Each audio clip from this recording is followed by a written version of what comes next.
Montana, 1833. From atop one of the two small buildings inside of Fort McKenzie, Prince Alexander Philippe Maximilian Zuvidnevit, renowned German explorer, naturalist, and ethnologist, peers on at a scene that his years of study, travel, and training have still not sufficiently prepared him for. Stretched out before him are hundreds of native warriors, members of the Cree and Assiniboine tribes, replete with their war paint and feathered headdresses.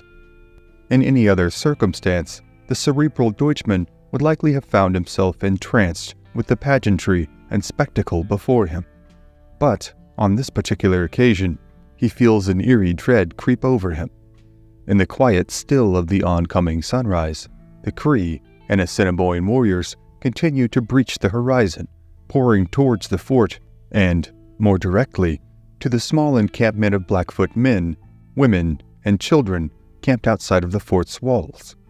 The blood feud between the Blackfoot and the Cree, as well as the Cree's allies the Assiniboine, is decades old and viciously deep. Though it has gone largely unseen and unrecorded by ethnographers such as Prince Maximilian, the accounts that do exist from survivors of intertribal raiding in the area paint harrowing tales of total warfare, in which men, women, and children alike are cut down or taken captive and made slaves. Countless times on the open plains, a camp of unsuspecting natives has been overtaken in a surprise dawn raid by their rivals and subjected to violent torment and death to the point of near eradication. Oftentimes, the genesis of the conflict involved territorial rights to hunting grounds, which could spell the difference in life and death for bands of wandering nomad tribes. Though the exact cause of this most recent rivalry between the tribes is unknown, the ramifications of the ongoing conflict have echoed across the prairie for years. Were it not for its eventual effect on the fur trade, the conflict may have gone entirely unnoticed by the French, English, and American fur traders who deal so closely with the tribes. It had been the fur trade that had driven the establishment of Fort McKenzie, here in what is the present-day state of Montana. American Fur Company merchant David Mitchell had selected this site 6 miles north of the Marias River in hopes of establishing a central locale from which to conduct trade with local tribes. Mitchell had constructed the fort, comprised of 2 blockhouses inside of a roughly 50-yard by 50-yard square enclosed with a timbered fence, and named it in honor of his boss at the American Fur Company, Kenneth McKenzie. Prince Maximilian and his longtime cohort, famed frontier artist Karl Bodmer, a 24-year-old Swiss-French printmaker, etcher, lithographer, zinc engraver, draftsman, painter, illustrator, and hunter, have spent the past few weeks at Fort McKenzie, making observations and illustrations. Bodmer has already built himself a formidable reputation and has been in the process of building a rapport with the Blackfoot bands who come to trade at the fort and made camp outside of its walls. Prince Maximilian has also spent considerable time amongst the Blackfoot, building friendships and noting the differences in the several bands of Blackfoot that comprise the larger tribe, as well as its many complex warrior societies. He has, in fact, been the first ethnographer to record these differences, counting there to be 7 men's societies in total, grading by age, with the lowest being the Mosquito Society and the highest being the Bull Society. Other societies included the Bee Society, the Dog Society, the Crow Society, and the Kit Fox Society. Maximilian had also gone to great pains to learn anything of the religion or faith practices of this enigmatic Northern Plains warrior tribe. But in this case, his efforts had proven fruitless, much to his frustration. So much so, in fact, that he had made note of it in his journal. Mr. Berger, the interpreter, who was otherwise well acquainted with the Blackfoot Indians, could not give me any information respecting their religious ideas, further than that they worship the sun. However, while Maximilian and Bodmer had spent the preceding few weeks observing and conversing with the Blackfoot in hopes of furthering their cultural understanding, their compatriot and tireless entrepreneur David Mitchell has spent his time making overtures of goodwill towards the Blackfoot in efforts to establish stronger trading ties and better deals for himself and the American Fur Company. He has, thus far, been rather successful, as the Blackfoot rightfully discern his effort to, at least in some part, be in good faith, as he seems to truly care for and about their people, treating them with respect in all of their prior dealings. Now, a breathless Mitchell scrambles to the top of one of the fort's buildings, joining Maximilian and Bodmer for a better vantage point of the scene about to unfold. Initially, all three men are plagued by a sense of foreboding, as it is unclear whether the Cree and Assiniboines' target is the Blackfoot village or the fort. They also share a sense of hopelessness, as their friends and new comrades in the Blackfoot are camped too far away from the fort's walls to enable them to escape the oncoming force of attacking warriors. It is apparent within moments that the attacker's trajectory is directed straight towards the Blackfoot, and that the object of this morning's attack will not necessarily be the raiding of this fort, but the exacting of yet another round of retribution in an ongoing tribal feud. The scene that is about to unfold is one that few white observers have ever been privy to, but the stories of such battles have permeated the local folklore so stringently that the tales of wailing captive slaves, shattered lives, and torture killings are all but ubiquitous here on the northern plains. Now, as nearly all the inhabitants of the fort work to prepare for a residual attack that may still indeed be on its way, most among them lose the internal struggle not to watch the events before them unfold. The Blackfoot, however, do not have the luxury of preparation nor reflection.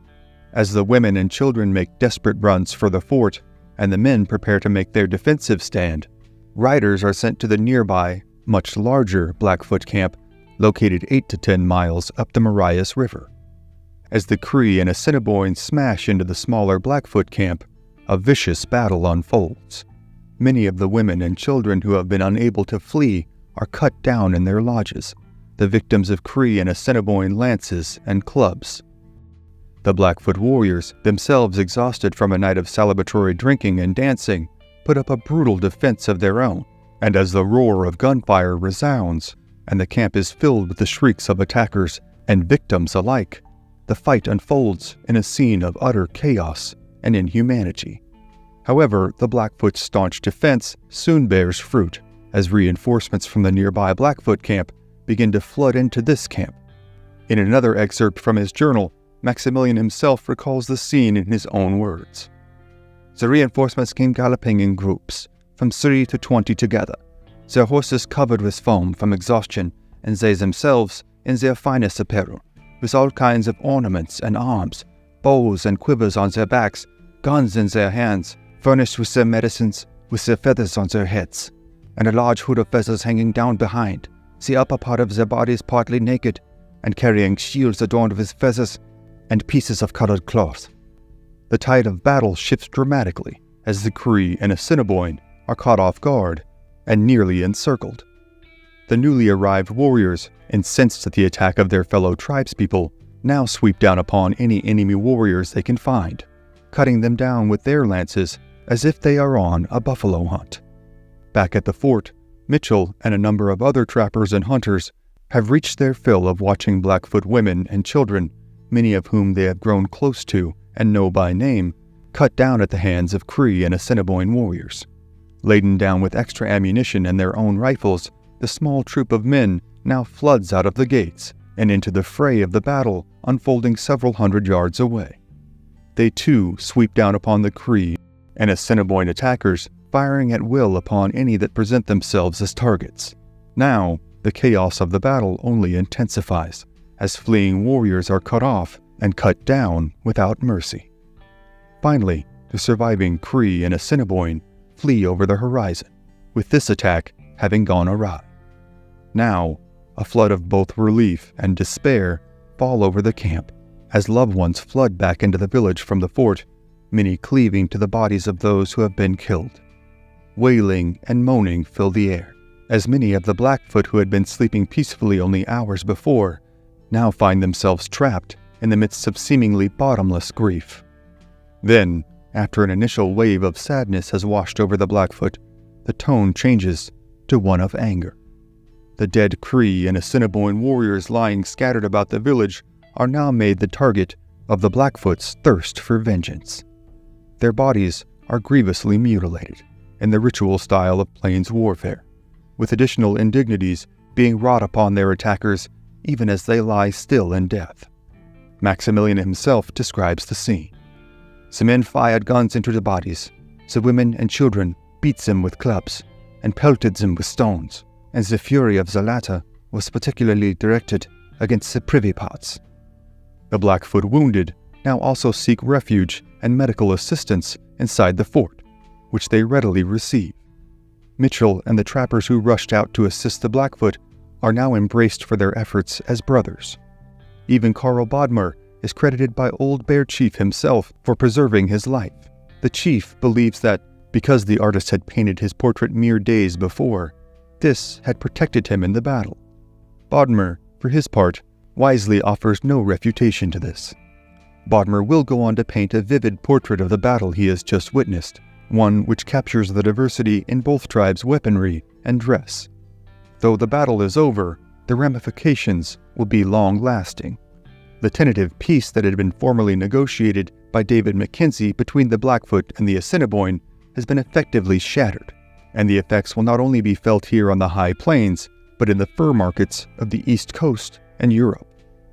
The coming decades will see much change, not only in the dynamics of intertribal relations and the economic consequences that result, but in the actual number of native peoples populating the plains. Though they have already experienced significant damage from diseases such as smallpox and cholera, the coming years will see some tribes on the northern plains suffer mortality rates as high as 50 to 90%. This would change the cultural, demographic, and political landscape of the northern plains and the whole of North America to a degree seldom seen before in human history. However, the tales of the great sorrows suffered on the high plains, as well as the countless tales of bravery, selflessness, camaraderie, and ruthlessness that abound in the history of human conflict, are, for tonight, other stories for other times.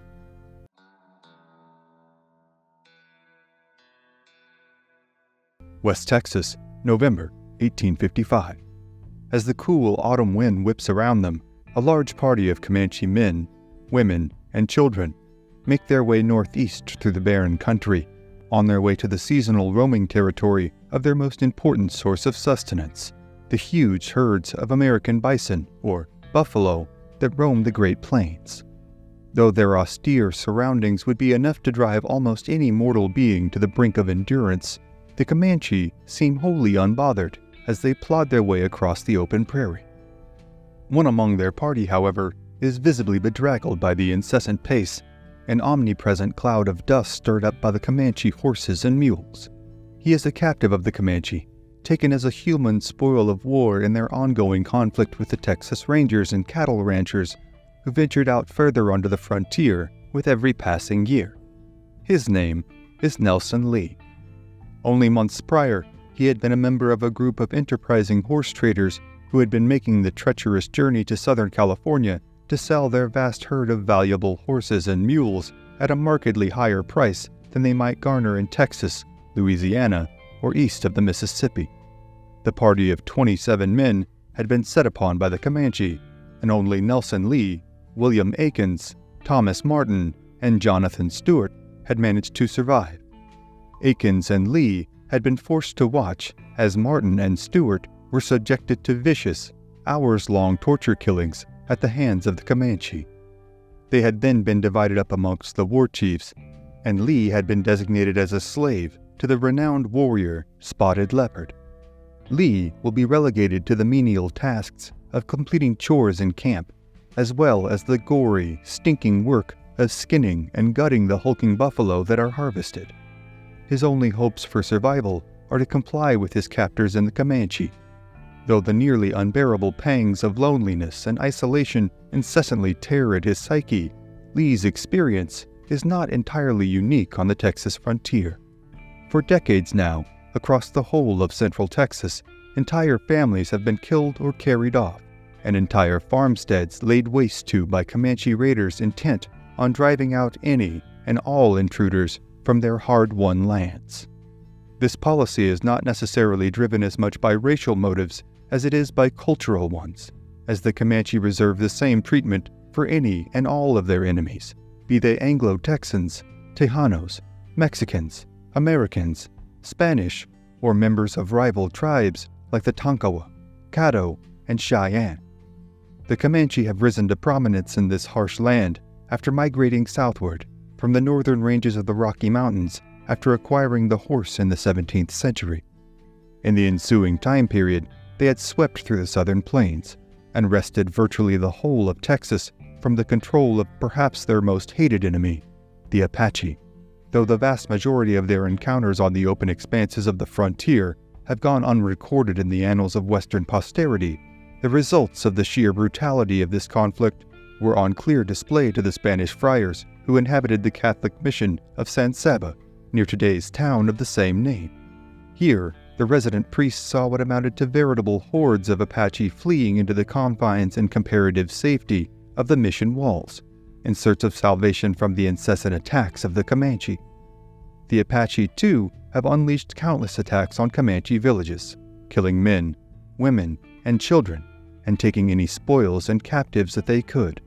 This cycle of violence is also not at all unique to the southern plains, but what is about to take place will be one of the few glimpses garnered by captive sources of the brutal realities of intertribal warfare. Unbeknownst to this Comanche band now traveling through these vast expanses, a group of Apache, also out on a hunting trip in hopes of fortifying their stock of meat for the winter ahead, is in the immediate vicinity, as the Comanche band, traveling in a group spread out over roughly a quarter of a mile, makes their way through a short expanse of hills and streams that dots the otherwise flat country. Both parties are woefully unaware of the other's presence. The Comanche's extended traveling line is bookended by their group of pack mules in the back and a younger group of warriors to the front who dash back and forth playfully as the rest of the party plods away. Lee and Spotted Leopard ride near the rear, near the mules. Though he is still figuratively bound in the role of a captive slave, for the first time in many weeks, Lee is able to enjoy relatively unfettered movement as his limbs are left untied in order to enable him to work. He even has some measure of assurance that, as the Comanches have not yet killed him as they had his companions, he might even be able to someday become an adopted member of the tribe, an incredibly rare circumstance for any fighting-age male prisoner. For a brief moment, Lee is able to afford himself a psychological reprieve from his current plight. Then, suddenly, the warriors near the front of the procession become visibly animated, some of them dashing back towards Spotted Leopard, and some making their way to the crest of a hill to their immediate left. The cry goes up from the young warriors at the front of the line. The Apache have been spotted, and an attack is underway. Now, there is no time to waste. The lives of every single member of this party of Comanche, including not only their prisoners, but their women and children, are now in immediate danger. The word travels to every warrior that the Apache are approaching from the opposite side of the hill to their left, and the men all now scramble to form a battle line atop the hill in order to receive the oncoming Apache charge. In his autobiography entitled 3 Years Among the Comanche, a narrative of a Texas Ranger, Nelson Lee gives his first-hand account of the beginning of the battle. The whole band dashed upon the hill, except for Spotted Leopard and myself, who remained with the mules in the rear, and on reaching the summit, deployed into the line. By this time, I heard the cry of, "The Apaches! The Apaches!" and knew at once there was hot work at hand. As yet, however, I had seen nothing of an enemy, and only drew the inference that there was one present from the cries that I had heard, and the general commotion that prevailed. In the course of 2 or 3 minutes after our line was formed on the ridge, the air was rent with the noise of the war whoop, and up the opposite ascent, at full speed, came the Apaches in a solid body like a black cloud. As they approached, a shower of arrows were discharged from both lines. Then, they rushed upon each other in a hand-to-hand encounter. A vicious fight now unfolds, as the Comanche warriors know that they are the only line of defense between the attacking Apache and their own women and children. Though firearms are certainly not uncommon amongst native frontier tribes by this time in the 1850s, they are not possessed by a great many warriors on either side in this case.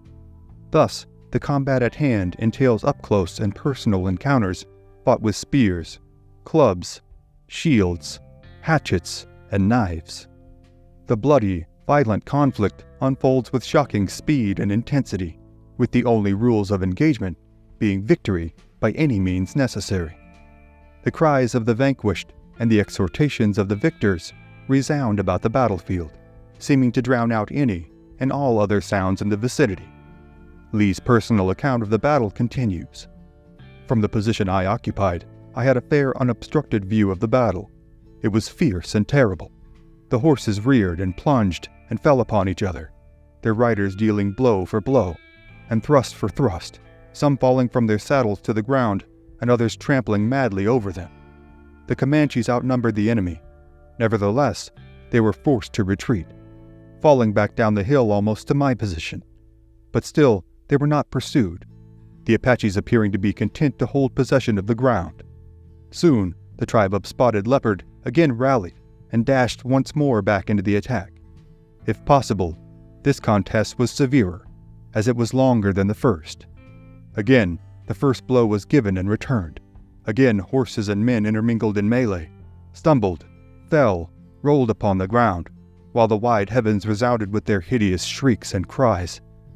My blood thrilled through my veins as I looked upon the scene.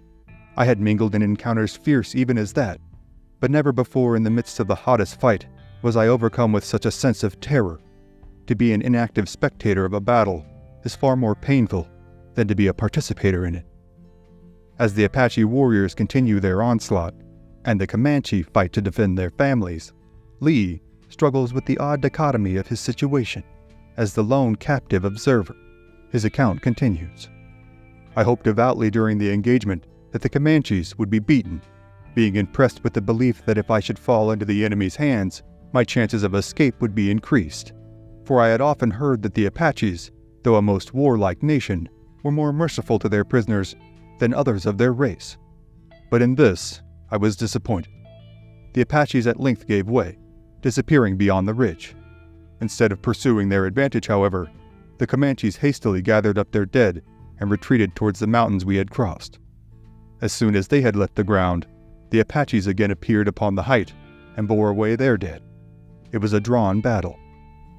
The Comanche have lost 17 of their own warriors in the fight, with Lee's account estimating that the Apache have likely lost approximately twice that number.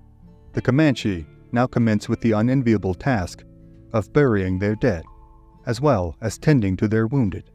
Amidst the carnage and sorrow, Lee recounts the Comanche approach to this grisly endeavor. The close of this eventful day was occupied in burying the slain, which ceremony was performed in their customary manner, except they seemed to chant the death song with more energy and feeling than on ordinary occasions. With them, death, at any time, even of the nearest and dearest of their kindred, is not regarded as an event to be deplored, but on the contrary, to be welcomed with rejoicing. But when a warrior dies on the field of battle, their joy and exultation knows no bounds, for their crude theology assures them that his departed spirit is, at once, caught up by the Great Spirit and borne to the region of everlasting and supreme felicity. After the dead are buried, the Comanches' lives, and their hunt for food, must continue. The band makes their way to their seasonal hunting grounds, seeing no more of the Apache along the way.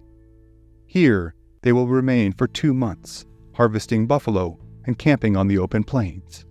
By the next spring, a peace with the Apache will be struck. With the ever-increasing encroachment of American and Mexican settlers into their territories, the two tribes come to view a partnership affording each some form of mutual protection as a far better option to the continued intertribal slaughter. For his part, Lee will eventually escape and go on to continue his adventurous life on the Texas frontier for years to come, ultimately succumbing to an undisclosed illness in New York City on December 21, 1871.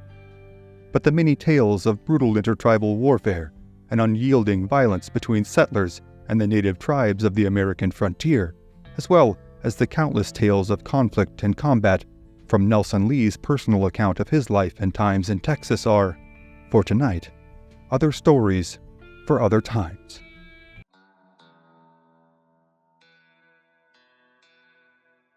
Southwestern Oklahoma, 1848.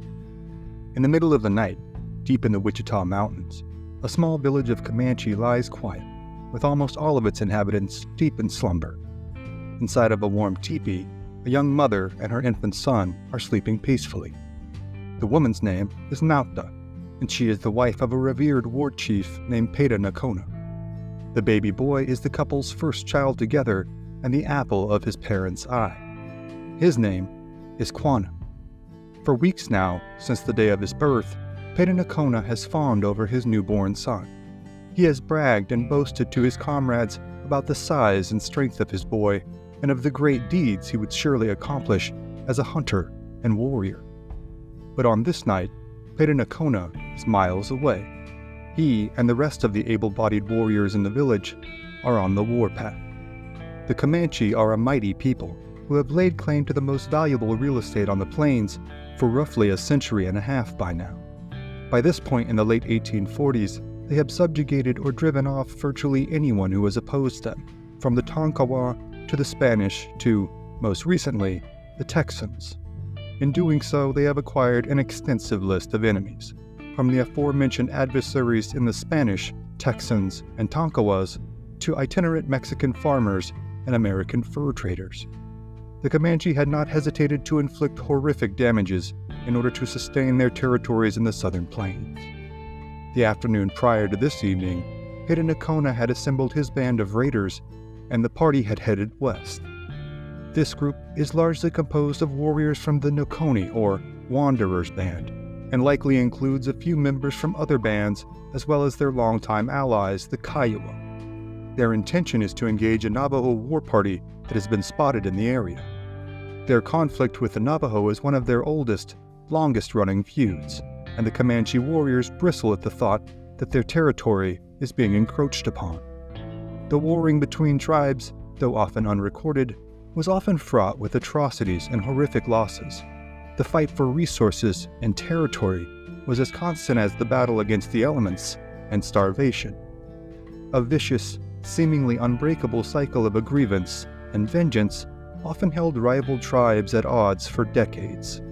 Raiding was seen as a cultural pastime, perhaps even a cultural necessity, by most tribes on the continent.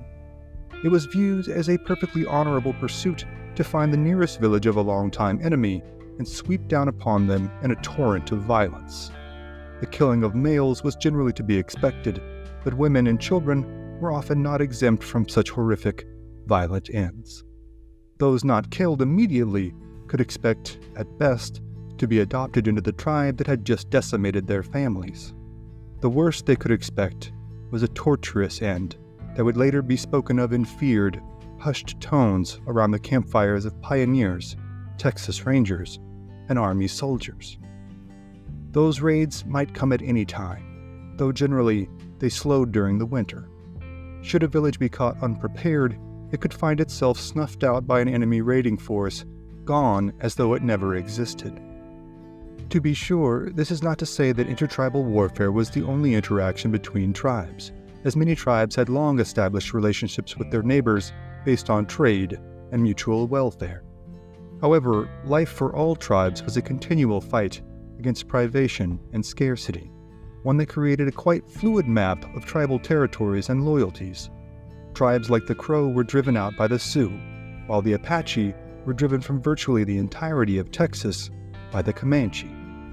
The Navajo, who referred to themselves as Dine, or the people, had long warred with their Apache and Ute neighbors, but even in 1848 still held a particular disdain for the Comanche.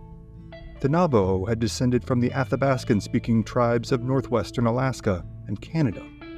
Their ancestors, along with the ancestors of the Apache, had come down to what are the present-day states of Arizona, Utah, and New Mexico from their area of shared origin sometime in the late 1400s. They had at first existed as hunter-gatherers, but had adapted the crops and farming techniques of the Pueblo people, who had inhabited the area for centuries.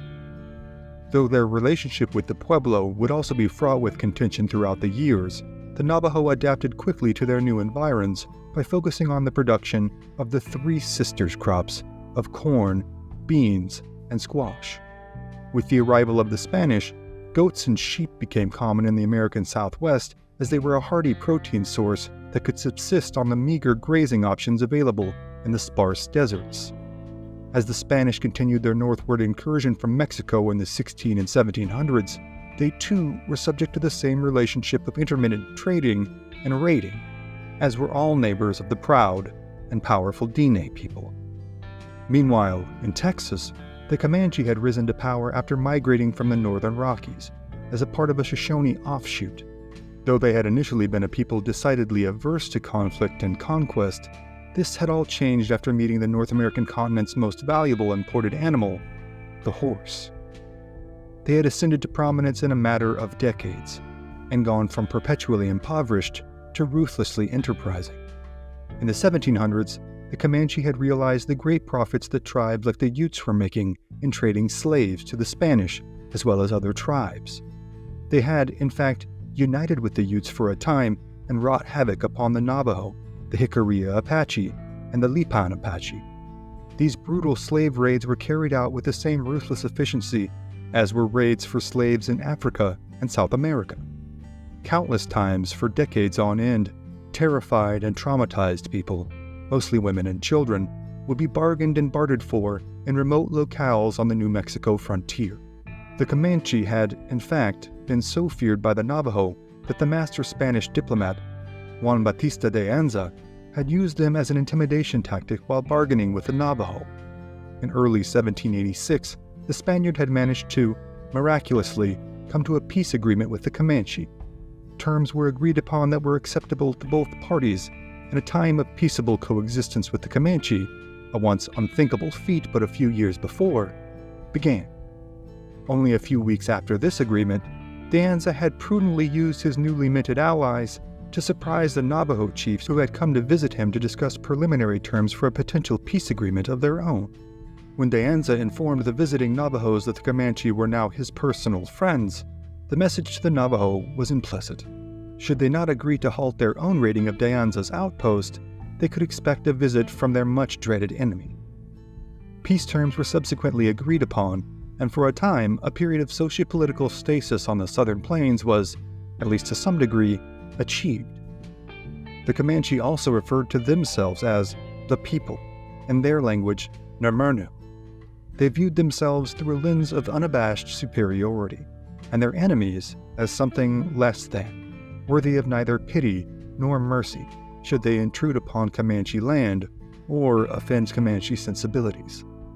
However, their bloodline is one of the most diverse on record amongst native peoples on the North American continent. This is due to the Comanche penchant for adopting a portion of the captives that they stole. Many times over the preceding centuries, at remote locations on the Texas frontier, families of Tonkawa, Karankawa, Lipan Apache, Mexican settlers and Texas farmers had been decimated, with their women and children often carried away, never to see their homeland or kinfolk again. Those not sold as slaves to other tribes or New Mexico traders would often end up as fully fledged members of the Comanche. This could be a relatively seamless process with young children who would simply be raised as Comanche. However, oftentimes the process for adoption into the tribe was a harrowing, lengthy, and arduous process. For their first weeks or even months with the tribe, the newly acquired captives would be made to do the least desirable jobs in camp, from cleaning buffalo hides to tending horse herds.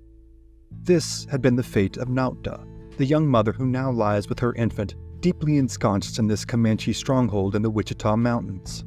She had been born in Crawford County, Illinois, in either 1824 or 1825, to Silas and Lucinda Parker. Her birth name had been Cynthia Ann Parker.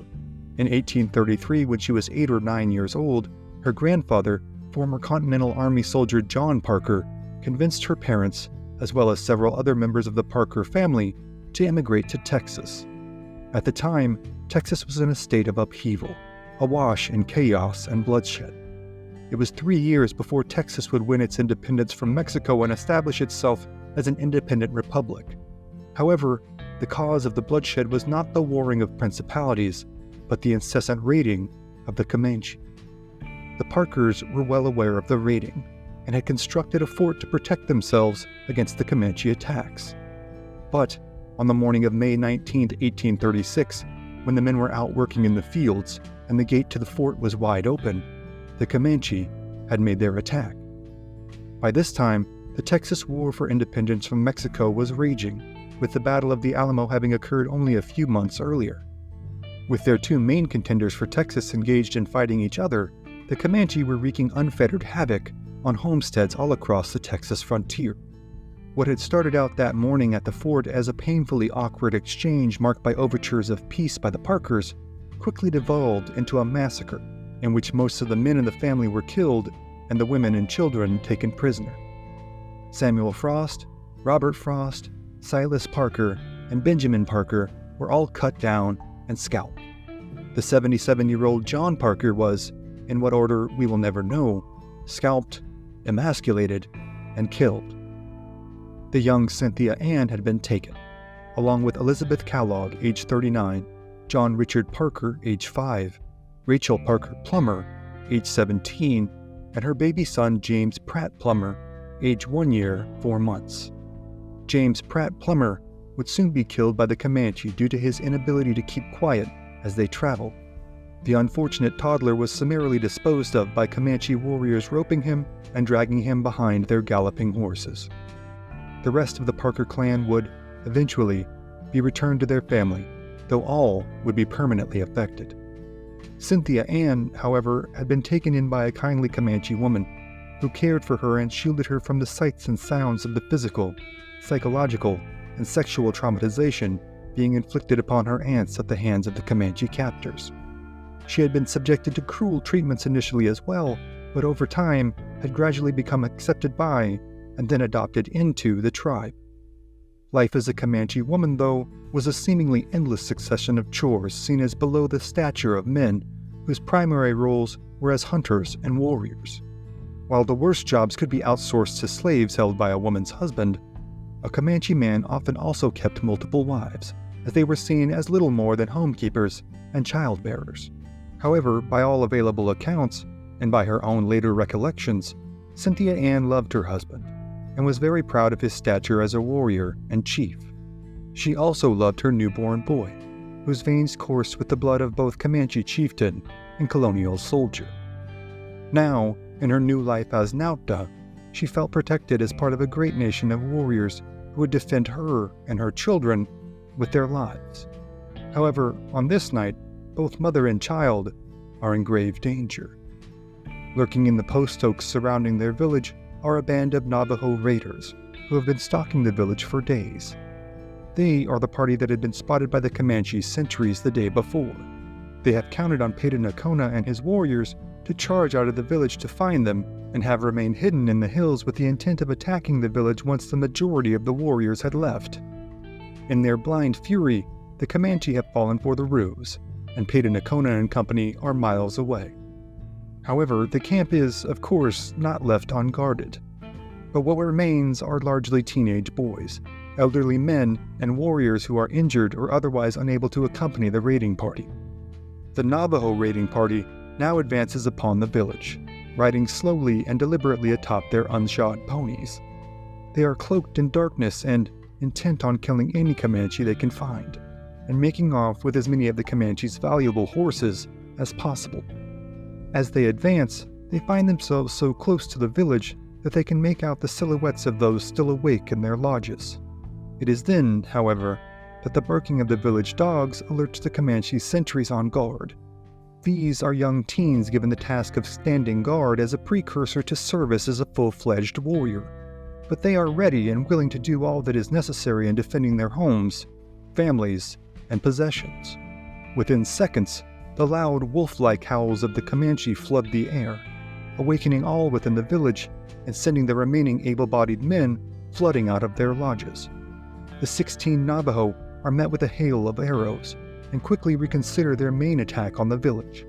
Instead, the comparatively horse-poor Navajo turn their sights towards the sizable Comanche herd. As a few of the Navajo whirl about the outskirts of the village in order to distract the Comanche, the remainder are able to get away with nearly 200 of the Comanche's horses. Then, almost as quickly as they have appeared, the Navajo are gone, heading southwest at full speed. For the remainder of the night, the Comanche are left to seethe, as riders are sent out to inform Pawnee-Cheyenne's party of what has occurred. Nautda, meanwhile, has been yet again thoroughly traumatized by a raiding force of natives. Now, as she clasps her newborn tightly and waits on the return of her husband and his cohorts, One can only imagine the mix of terror and righteous indignation swirling in her heart and mind. The life she had so tediously built after the sudden and violent collapse of all she had known as a child had nearly been snuffed out at the blunt end of Navajo war clubs. In a few hours, Pawnee-Cheyenne and his warriors ride back into the village. After checking on their wives and children, the enraged party heads out on the trail of the Navajo. The fleeing Navajo know they have acquired a sizable bounty in the way of their newly seized horse herd, but the additional 200 animals also present a consequential challenge in slowing the party down drastically. The Navajo have no intention of engaging a full war party in open territory during the daylight hours, and know that their only chance in returning safely with the bounty of their raid is to beat the Comanche back to the safety of Navajo territory. They are, however, no match for the Comanche war party, who are now riding hard over ground they had known since childhood. The Navajo raiders are caught within hours, and 3 are cut down in a storm of Comanche arrows, lances, and tomahawks. The remaining 13 Navajo scatter into the west, leaving their dead comrades and stolen horses to the Comanche. Pawnee-Cheyenne and his warriors are now in a jovial mood. No Comanche has lost their life at the hands of the intruders, and they have managed to wreak just retribution on their enemies, all while reacquiring their stolen horses. Amidst great glee and whoops of joy and excitement, the Navajo warriors who have been killed are now cut to pieces. As is customary after a victory amongst almost all Plains tribes, the vanquished are marred and eviscerated in hopes that the wounds will be carried into the next life as a reminder of the cost of their misdeeds. Hours later, as the sun begins to fade into the Oklahoma skyline, Pawnee-Cheyenne leads his warriors back into the Comanche village. He greets his wife Nauta and holds up a long Comanche lance, to the top of which are affixed the 3 freshly taken Navajo scalps. With great joy and relief, the Comanche hold a victory dance. For 4 days, drums are beaten, songs are sung, and fires kept burning. One of the first things that the young son of Pawnee-Cheyenne and Nauta sees in his initial few weeks in this world is the sight of his father and the other warriors dancing around a large campfire in the middle of the Wichita Mountains, holding high the freshly dismembered scalps of their hated enemies. To the Comanche, it now seems they are untouchable here on the southern plains. They have driven off these intruders just as they had driven off all the others who had seen fit to challenge them for dominion over these invaluable lands.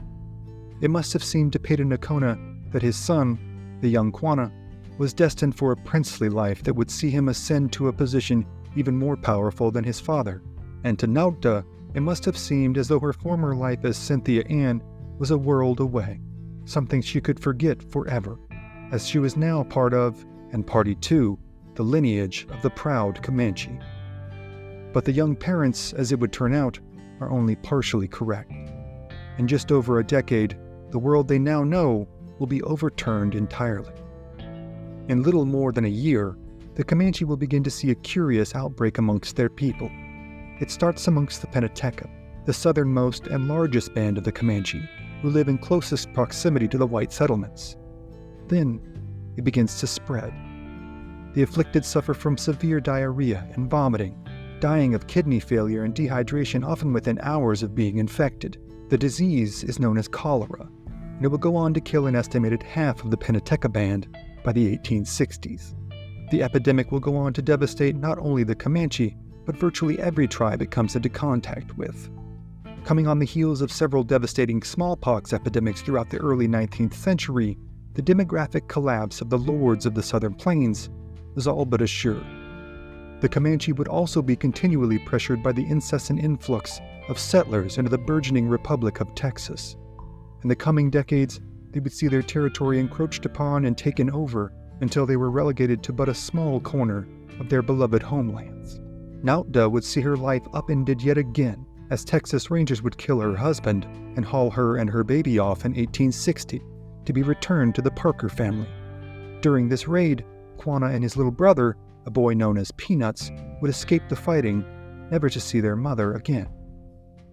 Quanah, for his part, would go on to become the last great chief of the Comanche. A fierce warrior and skilled diplomat, and a man who seemed perpetually caught between two worlds. But in 1848, all of this seems inconceivable to the joyous band of Comanche as they sing and chant into the night, faces alit by the flames. They are the mighty lords of the southern plains, the Nirmanu, the people, and their downfall is not yet at hand. And so for now, the many tales of the Comanches' reign over the southern plains, as well as the lives and legacies of the Navajo, Texans, Mexicans, and Americans, are all other stories for other times.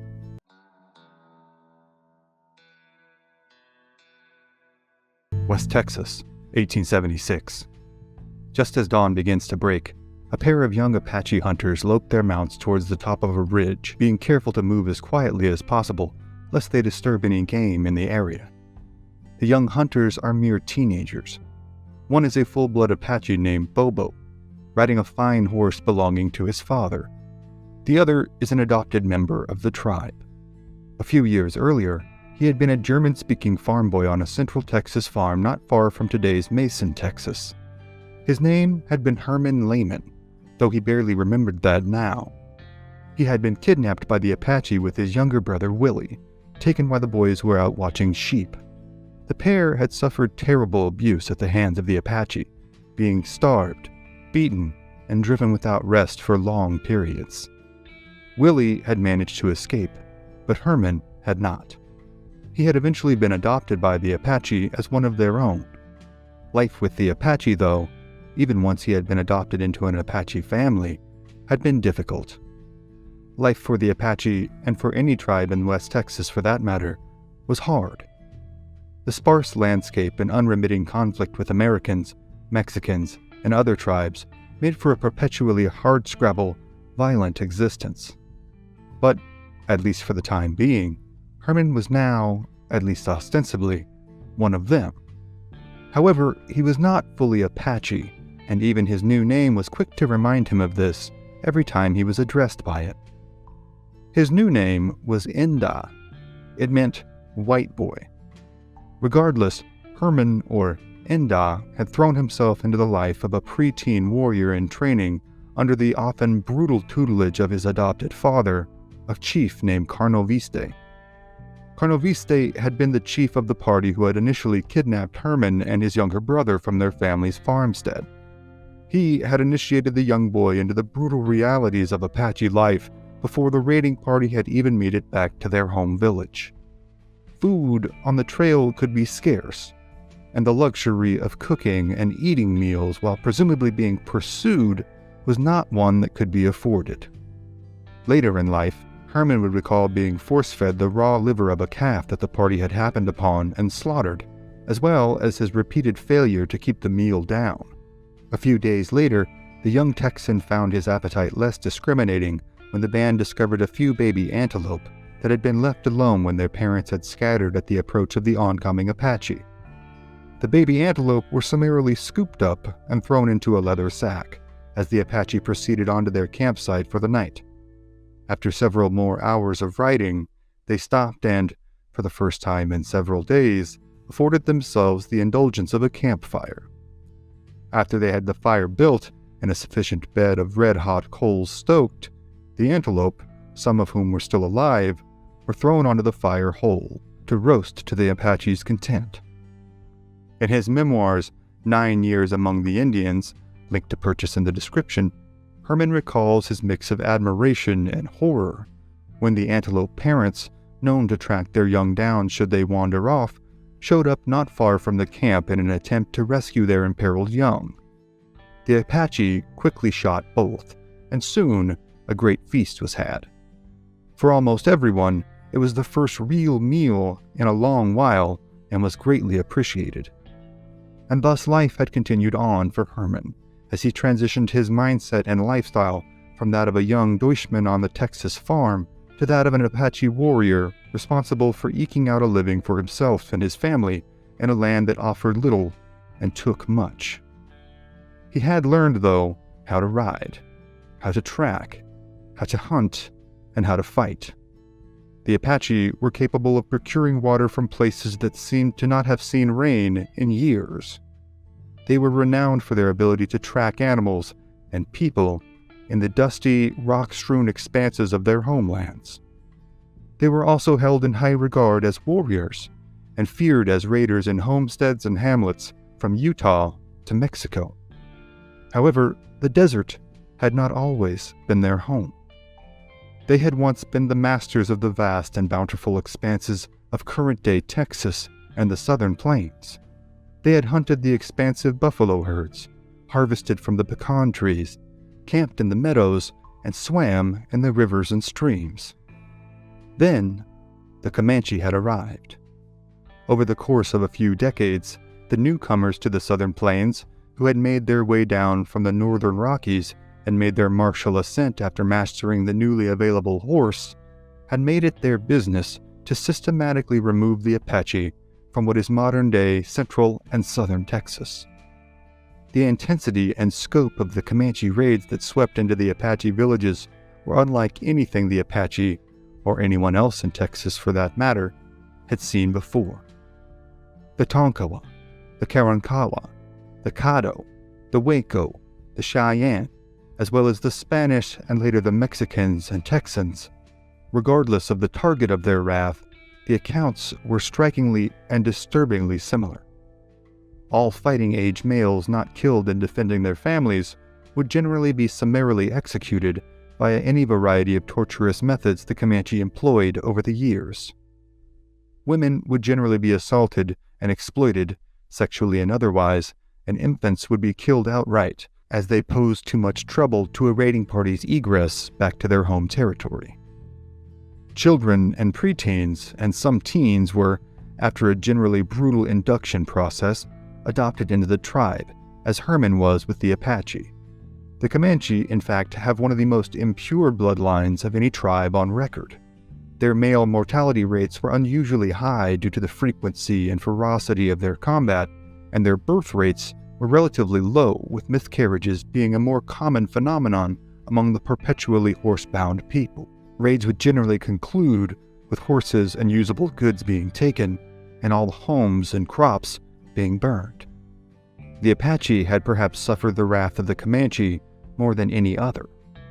Though many of the personal accounts would be lost to history, the sheer rapidity of the Apache retreat from their Texas homelands speaks to the ferocity of the attacks. But the Apache had managed to adapt and survive in their new lands. Though the game was less plentiful, it could still be procured, and thus Herman and Bobo had ventured out away from the relative safety of the camp on this morning. They assume, for all intents and purposes, that they are safe from Comanche attack, as they are already far west of the Comanche's typical range. Their only concern is not spooking any game in the area, and being able to find their way back to their village. Then the boys hear the sound of several hoofbeats coming their way. They are the only warriors who had left camp, and thus they know whoever is coming towards them is not from their village. Before the pair can question each other as to what the source of the noise might be, the answer is made all too apparent, as a large band of Comanche warriors suddenly crest the ridge the young Apache boys are at the bottom of. Their only option now is to flee back to their village and attempt to alert as many of their tribesmen as possible in order to marshal some sort of defense. Bobo's horse, fleet of foot and well-bred, turns and gallops back towards the village at full speed, his rider hugging tight to him by squeezing with his knees and hugging close to the horse's neck while staying low. Herman's mule, meanwhile, is not so obedient. The unfortunate animal has, by Herman's account, been beaten so severely for so long that it had become extremely skittish and even more obstinate than its nature had originally dictated. In this particular instance, as Herman urges the animal towards the Apache village and away from the oncoming Comanche, the mule begins to spin in tight circles rather than running in any direction. As the mule spins faster and faster, Herman calls out to Bobo, begging him to come back and help. But his pleas are to no avail, as Bobo, atop his fine mount, pays Herman no heed as he makes his way back in a full panic towards the Apache village. After a number of revolutions, the animal is struck in the hip by a Comanche arrow. This finally breaks the terrified mule from his panicked spin and sends him in a full gallop in the direction of the Apache village. Herman now hangs on for dear life, as the mule picks up more and more speed, finally passing Bobo. The terrified young man now cries out to Herman not to leave him, as his horse begins to tire and the Comanches gain ground. But, as Herman recalls in his own words, "If I had any intention of waiting, it was forlorn, for that dun mule was on the go. There was no stopping him." The mule, with Herman still clinging on to him, barrels through the Apache camp, knocking over women and children in its manic flee back to the village's horse herd, where only minutes before there had been a placid camp with many Apache now just beginning to wake, there was now a scene of pure terror and calamity. Upon reaching the village's horse herd, Herman's mule begins to buck, attempting to dismount his rider and rejoin the perceived safety of its herd. Herman manages to safely dismount, jump on the back of another horse, and make his way back to the village. He arrives back just as the fight against the oncoming Comanches, a force Herman estimates to be roughly 40 warriors, is beginning in earnest. The Apache warriors have met the Comanche charge and managed to drive them back. As Herman scans the force of Apache warriors, loosing arrows and bullets upon the Comanche, he searches for the face of his hunting companion Bobo. But he is nowhere to be found. As arrows whiz all around, he notices a contingent of warriors pressing forward toward an area just outside the bounds of the village.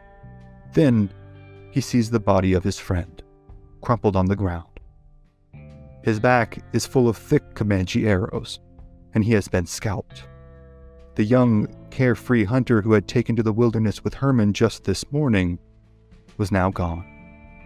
Unable to process the gravity of these events in the moment, Herman can only express rage as he joins the group of Comanche fighting their way forward to recapture the body of the young warrior. Herman later recounted the events in his memoirs. Every foot of ground was contested. The Comanche were nasty fighters, but we greatly outnumbered them. The battle began about 10 o'clock in the morning and raged most of the day. About sundown, the Comanches withdrew, leaving many of their comrades dead on the battlefield. Never tried to follow them, for 20 of our braves had gone to the happy hunting ground, while 8 more were writhing in pain, 4 of whom died that night in spite of the prayers and incantations of our medicine man. 1 more died the next day, but the other 3 recovered. Our dead were given a decent burial. Herman and his cohorts now moved back to the battlefield, still stinking of iron and slick with blood, to retrieve any usable weapons from the dead Comanche. Guns, bows, arrows, and shields are all collected, as are any horses that are not dead or wounded. The dead Comanche warriors are afforded no respect. They are gathered up and thrown into a hole in the ground, left to the ravages of the wolves, coyotes, and buzzards. The Apache then hurriedly pack their things and break camp, moving north at a rapid pace in case there were more Comanche in the area to be avoided. Scouts are sent out in every direction to scour the landscape for any Comanche in hiding, and soon 2 Comanche spies are discovered. One is shot and killed outright upon discovery, while the other is captured and hauled in to be tortured. Colonel Viste, Herman's adopted father and the village's chief, cuts holes in both the Comanche's arms, strings a rawhide cord through them, and hangs the warrior up from a tree, leaving him to expire as the Comanches move on. Herman would later recall, with no small amount of disgust, how an old Apache squaw, whose nose had been cut off for infidelity, had felt bad for the Comanche and later snuck back and cut him down. Such soft-heartedness was seen as a reprehensible trait in these harsh environs. Finally, the party arrives at a spring some 60 miles from their previous encampment.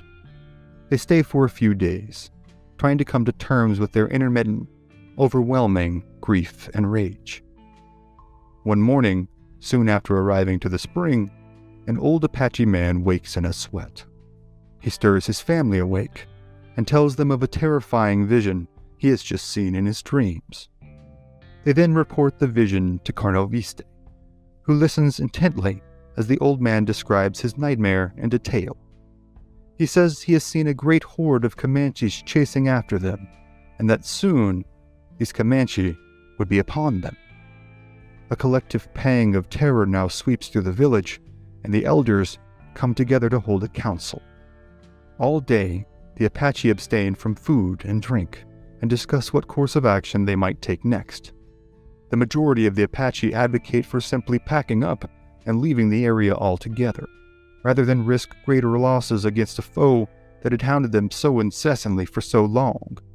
Thus, Carnoviste and the rest of the village elders agree to pack up and move the village again, making as much haste as possible. The horses and mules are again hurriedly loaded, and the Apache move west. They move along quietly, doing their best to be as discreet as possible in this landscape that offers little in the way of tactical cover. They travel for 20 miles and begin to think that perhaps all of this was much ado about nothing. So much effort spent for the ravings of a sleep-deprived old man. Then, as though they have stepped onto a hornet's nest, the Comanche are everywhere. Somehow, where once the horizon had been bare, are now dozens of Comanche warriors coming at the Apache full bore, loosing arrows all the while. In the minutes that followed, utter devastation was wrought on the small Apache band. 40 of their warriors were killed, most of their women and children were taken captive by the Comanche, and all of their horses, food, and equipment was stolen. The Comanche, for their part, also suffered significant losses at the hands of the Apache, as the Apache had, in this particular fight, more rifles at hand than did their opponents. By Herman's later estimation, roughly 100 Apache warriors, along with 6 women, are able to escape on foot. For a full month, they wander the desolate landscape, barely surviving on what little food and water they could find. Finally, Herman and the other survivors cross paths with another band of Comanche, 150 warriors strong and well armed. They inform this band of the horrors they have suffered over the past several weeks at the hands of the Comanche, and a call is put out, all across Apache territory, for the bands to meet at a known spot on the plains, a dry lake bed known to the entire tribe. As Apache scouts carry the word from camp to camp, warriors begin to pour into the lake bed location from areas as far away as Utah, Arizona, and Mexico. As warfighters stream into the camp, they find it a hive of activity. Herman and all of his fellow warriors are hard at work, making arrows, hardening spear points, cleaning rifles, and reinforcing shields. The Apache had decided that they would no longer bear the brunt of Comanche wrath. The time had come for their people to unite and reap their proverbial pound of flesh from the Comanche transgressors who had, for so long and so egregiously, abused them. They had, many of them felt, reached the point of no return.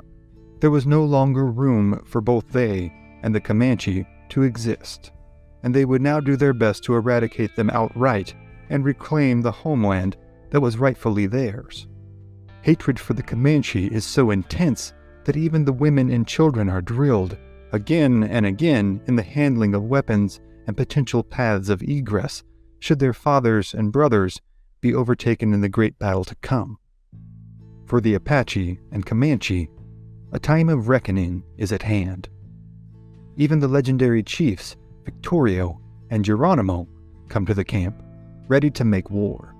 It is Victorio himself who volunteers to lead a band of his most trusted scouts out into the west in a preliminary search for any Comanche in the territory. But as days pass, and as more and more Apache pour into the camp, and the pace of preparation becomes even more frantic, there is still no sign of Victorio's scouting party. Finally, the legendary chief straggles back into the camp, barely hanging on to his mount. All of his companions have been killed, he says, and the Comanche now know that the Apache are again encroaching into their territory. A council is again held, where Victorio, Geronimo, Carnoviste, and other chiefs all give their opinions on what to do next. Victorio advocates for peace with the Comanche. He says, "I fear not the Comanche myself, neither am I afraid of their allies, the Kiowa. But these tribes are strong among themselves and greatly outnumber us. Besides, the whites furnish them with guns and powder and lead to help exterminate our tribe. The white man is the Indians' enemy, and the Indians must quit fighting among themselves and all go together to fight the palefaces." While I was gone, on a previous trip, I saw as many palefaces as there are sprigs of grass on the plains or stars in the sky, and if we continue to fight each other, we will all be exterminated by the white men. Red Wasp, another chief, argued that we do not fear the cowardly palefaces. They have robbed us of our hunting grounds. They have destroyed our game. They have brought us disease. They have stirred up discord among our own race. They have intimidated our braves. They have made profligates of our children, reprobates of our wives, and destroyed our traditions. They have wrought despair and desolation to our tribes, and for my part, I am ready to fight until I fall. As to the Comanche, our grievances are great, and the cause of war is just, and I'll be glad to kill them when they come. Kill them as they kill our companions. Kill them. Kill them. And if we must die, let us fight to the bitter end. I want to fight. Finally, it is decided that a truce with the Comanche will be attempted. If it can be achieved, perhaps the two tribes can finally present a unified front against the centuries-long incursions of the whites, be they Texans, Americans, Mexicans, or Spanish. The next day, the Apache, under a white flag of truce raised high on a pole, make their way to within 3 miles of the Comanche camp. Soon, a Comanche warrior comes riding toward them. He circles the Apache party from a safe distance, whooping and taunting them, waving a black shield over his head. This is a challenge of war to the death, with all the vanquished being killed, be they warriors, women, or children. Now, the moment of truth arrives. Should the Apaches send out their own warrior, holding up a red shield, the invitation to battle would be accepted, and the fight would unfold. But instead, much to the Comanche's surprise, the Apache rider comes forward unarmed, still flying the white flag of truce. The Comanche, still incredulous, makes signs for 6 of their men to meet 6 of the Apache at a halfway point between the two parties. 6 Apache men are selected to go forward, and they ride out to meet the Comanche. The Comanche, for their part, agree to make peace so long as the offending Apache who had tortured their tribesmen was handed over to be dealt with as they saw fit. The Apache emissaries, very much aware that the offending chief the Comanche were referring to was the very much alive and well Carnoviste, informed the Comanche that, unfortunately, the Apache who had so mistreated their warrior was unfortunately killed in the earlier battle. Disappointed, but unwilling to pursue the matter further, the Comanche agree to drop the issue altogether and pursue a unified, mutually beneficial peace. Upon this precarious falsehood, a truce is agreed to. The women and children who had been taken captive in the earlier raid are returned to their Apache families, and many tears of joy and celebration are the order of the day. Some of the Apache women even agree to, or are forced to, depending on the account, stay with their captors in order to solidify the relations between the two tribes via marital bonds. They are adopted into the tribe immediately, as is the old woman with no nose who cut down the Comanche. Herman, for his part, is not sad to see her go. Ultimately, Herman credits Victorio for opening the door to peace between the two tribes. Though their plans for unity and retaliation would never ultimately materialize, the diplomacy and political dexterity shown by Victorio in this instance are without doubt belonging to a rarefied strata of achievement and leadership. And while this particular tale ended well, the times before and after in which conflicts such as these ended in untold bloodshed and suffering are too numerous to mention. And the tales of young Herman Lehman, who would eventually kill a medicine man in retaliation for the murder of Carno Viste and escape to join the Comanche, do not end here either. But for now, those are other stories for other times.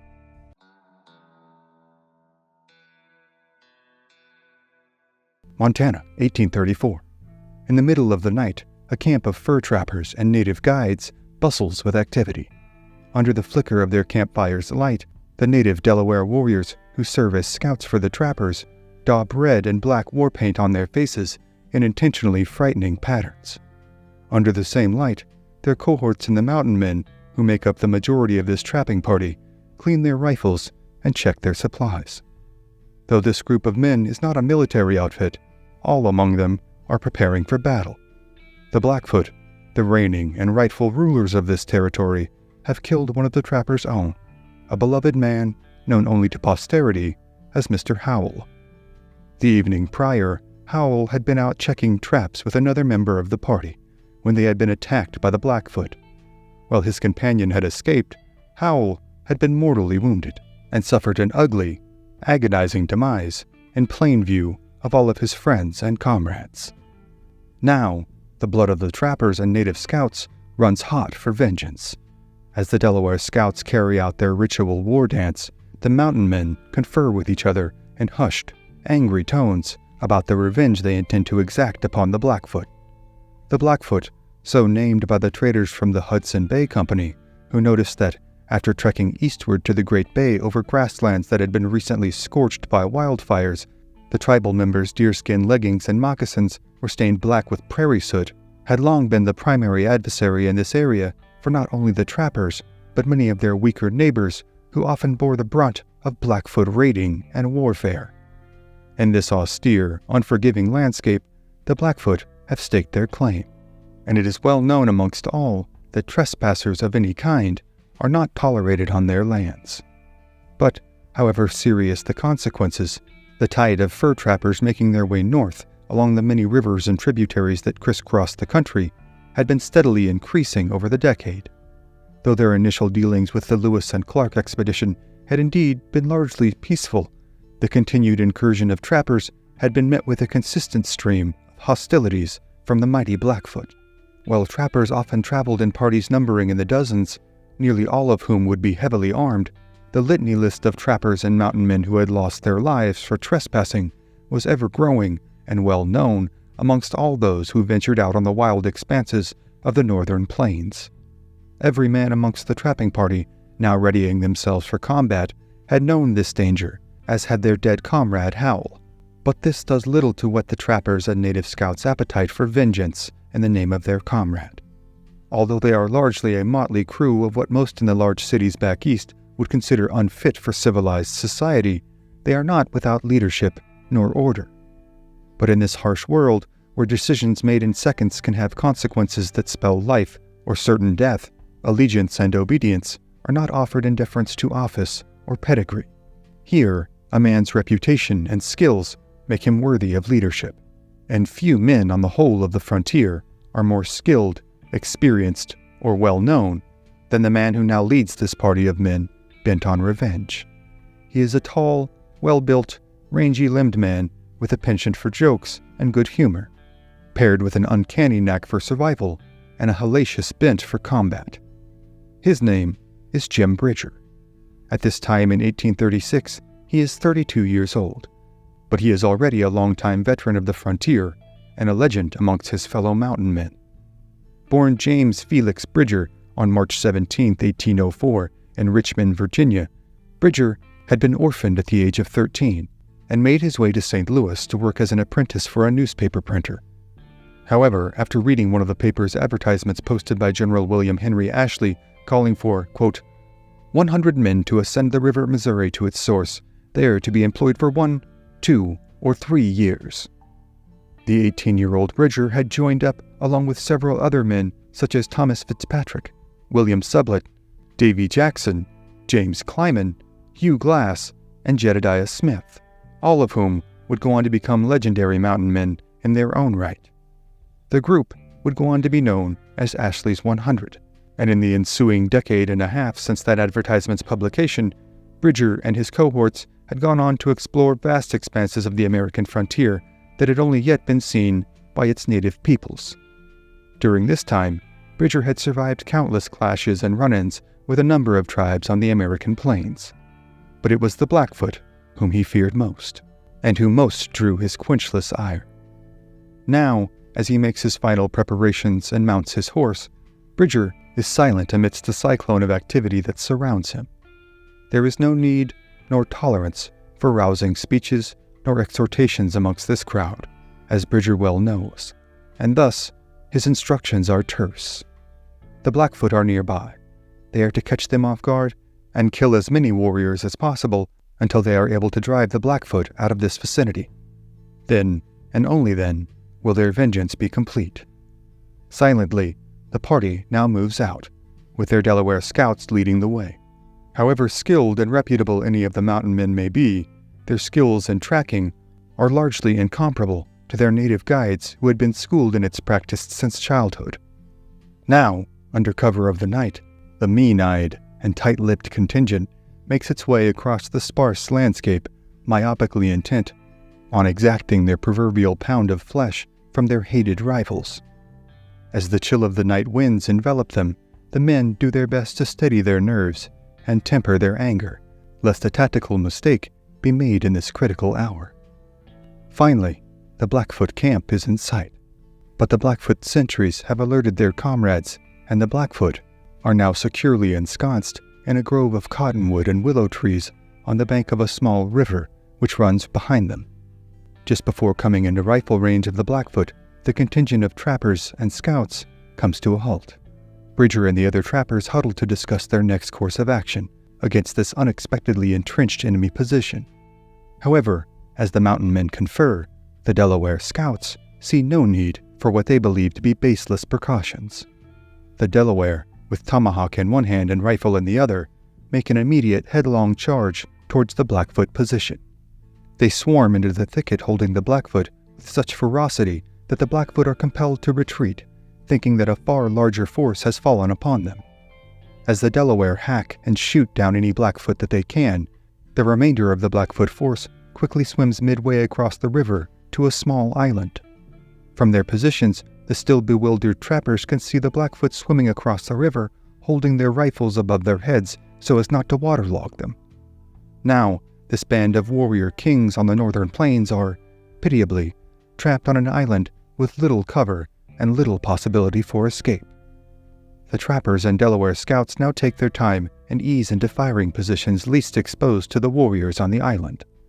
The mood has now changed from one of uncertain foreboding to a level of conviviality often reserved for picnics and parties. The following account from fur trapper and participant in the battle, Isaac P. Rose, describes the scene as follows in his memoir, 4 Years in the Rockies. It may appear strange to our readers, yet it is nevertheless true that the feeling experienced by the trappers when about to make a raid on a band of hostile Indians resembles those of our country friends when going to visit a circus. It is relaxation from their usual employment, and a good time for fun, frolic, and adventure is expected. Every trapper had selected a tree or clump of bushes within fair rifle range of their enemies, and whenever a Blackfoot exposed any part of his person, a ball from one of the trapper's rifles would send the unfortunate native back to the happy hunting grounds. This fight may be considered regular target practice. One of the Indians would hoist a breechcloth above the logs, and in 1 minute it would be cut down by a bullet from one of the white men's rifles, followed by shouts and yells from the trapper who witnessed the shot. And, again, a trapper would place his wolfskin cap on his ramrod and raise it above his place of concealment, and it would soon be perforated by an Indian bullet. In this way the fight went on for several hours, but with little advantage to either party. Despite the mortal consequences, the mood is light, even when one of the trapper's own suffers a minor injury. A man named Mark Heed manages to incur a scrape on his upper arm from a bullet. The man, well known amongst his fellow trappers for his distinct, nasally drawl, cries out in shock and pain, "I've been shot!" The trappers further down the firing line from him cannot make out his words, and ask those in between themselves and heed what the man has said. "He says he shot an Indian," yells one. The indignant tone of Heed himself then cuts through, correcting, "No, I didn't either. I said I was shot myself." The trappers instantaneously fall into an uproarious laughter, realizing that the wound is not serious and that their friend is not injured enough to encumber his personality. However, for the Blackfoot and for the Delaware scouts, there is no laughter to be had. The animus between the two tribes has run long and deep over decades of conflict, and the Delaware are intent on taking the fight to their hated enemy. As the firing carries on further down the line, a lone Delaware warrior swims his horse across the river to the foot of the island inhabited by the Blackfoot. From here, he creeps to within 50 yards of the Blackfoot position, as they remain preoccupied with firing upon the trappers across the river. The Delaware warrior, in an astonishing display of reckless vainglory, quickly climbs a cottonwood tree and takes up a position overlooking the Blackfoot. From here, he begins to pepper them with accurate sniper fire, dispatching 3 Blackfoot warriors in 3 successive shots. However, after the third warrior falls, the Blackfoot are able to ascertain the Delaware's position. Now, bark and tree limbs explode all around the Delaware warrior as he climbs down and retreats back to the foot of the island, swimming his horse back across the river to the renown and praise of his comrades. For hours more, through the afternoon and into the early evening, the fight drags on, with intermittent shots being taken, but no significant damage being done to either party. Finally, both sides are forced to make camp and break for the night, as darkness renders their targets indiscernible. The trappers and Delaware scouts make camp near the river, and rise early the next morning, intent on resuming their fight with the Blackfoot. However, upon cresting the ridge that separates their camp from the previous day's firing line, the trappers and scouts find the island deserted, the Blackfoot having absconded onto the prairie in the night. For now, life can return to the trappers' normal routine of trekking up and down streams, setting and checking traps, and completing camp chores. Jim Bridger will go on to lead this contingent to a successful haul this season, earning a worthy profit for each of the men in his charge.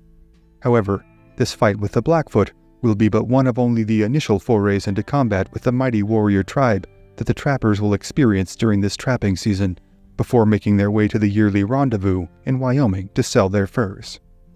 Though they have no intentions of settling upon this land, they are still trespassers, ones who the Blackfoot will offer no quarter to, so long as they traverse their territories. But the many tales of fights and ferocities between the mountain men, their native allies, and the Blackfoot are, for tonight, other stories for other times.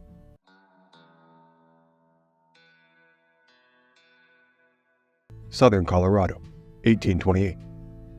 On the sparse expanses of the vast Great Plains, the Comanche chief Bull Hump surveys the dusk landscape, with a discernible glint of excitement in his eyes. He scans the surroundings, his ears listen intently, as the younger Comanche warriors whom he has sent out as scouts report their findings to him.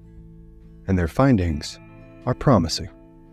Only hours earlier, this haughty band of mostly young Comanche warriors had ridden into the area that fur trader William Bent has recently begun constructing in what will come to be known colloquially as Bent's Fort. Bent has been inspired to begin construction on the compound-like area due to its ideal location at the mouth of the Huerfano River.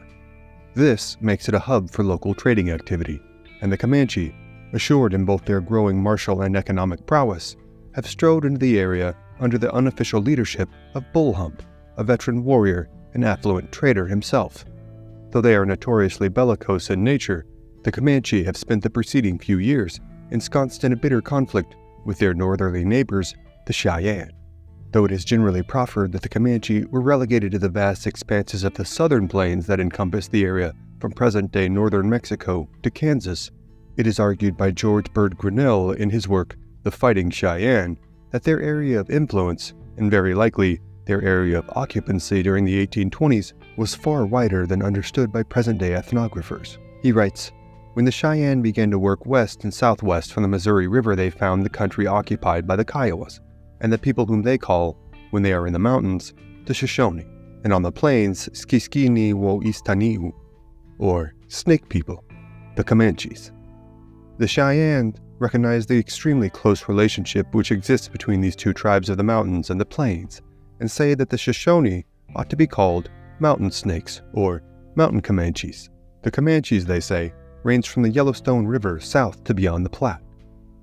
Grinnell continues, the wide range of the Shoshone stock on the plains has perhaps not yet been fully appreciated.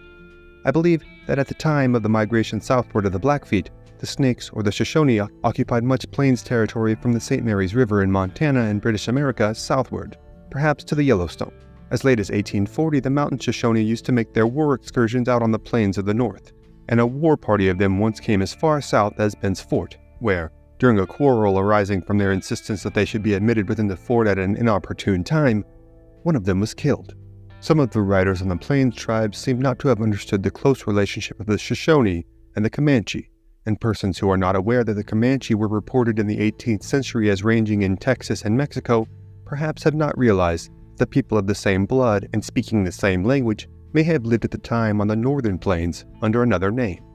A realization of that fact may serve to clear up some apparent confusions.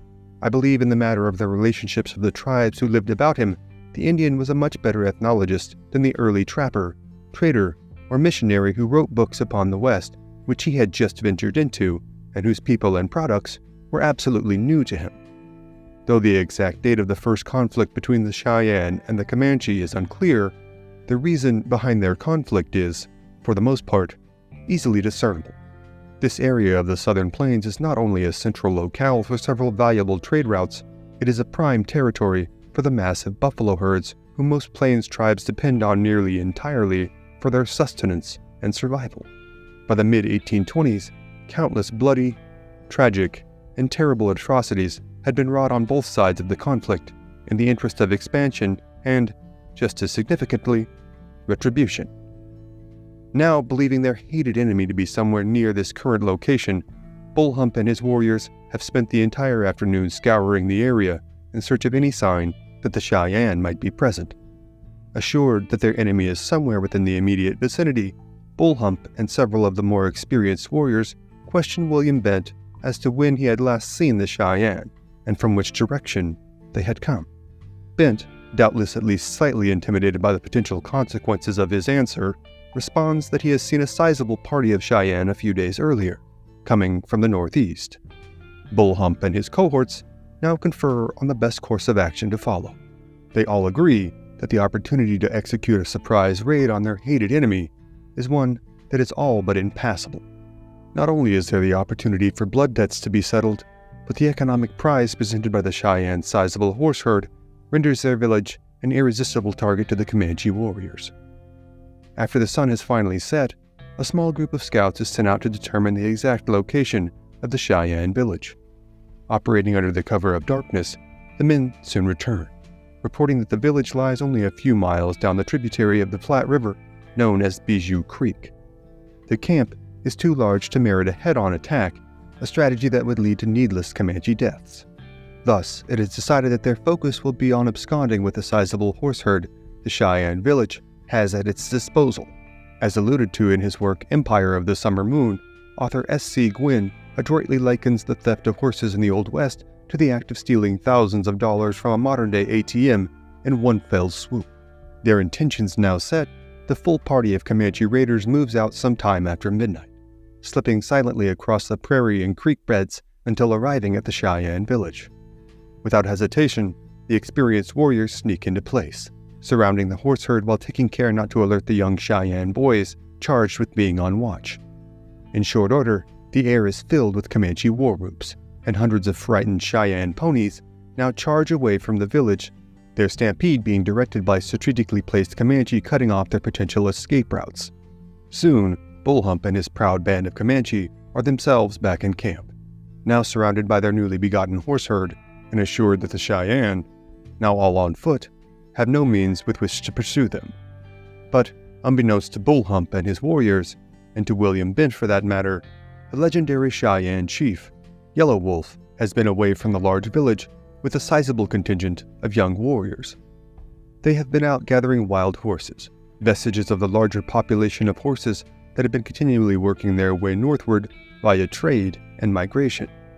Though it is the middle of the night, the warriors are eager to make their way home and intend on arriving near dawn.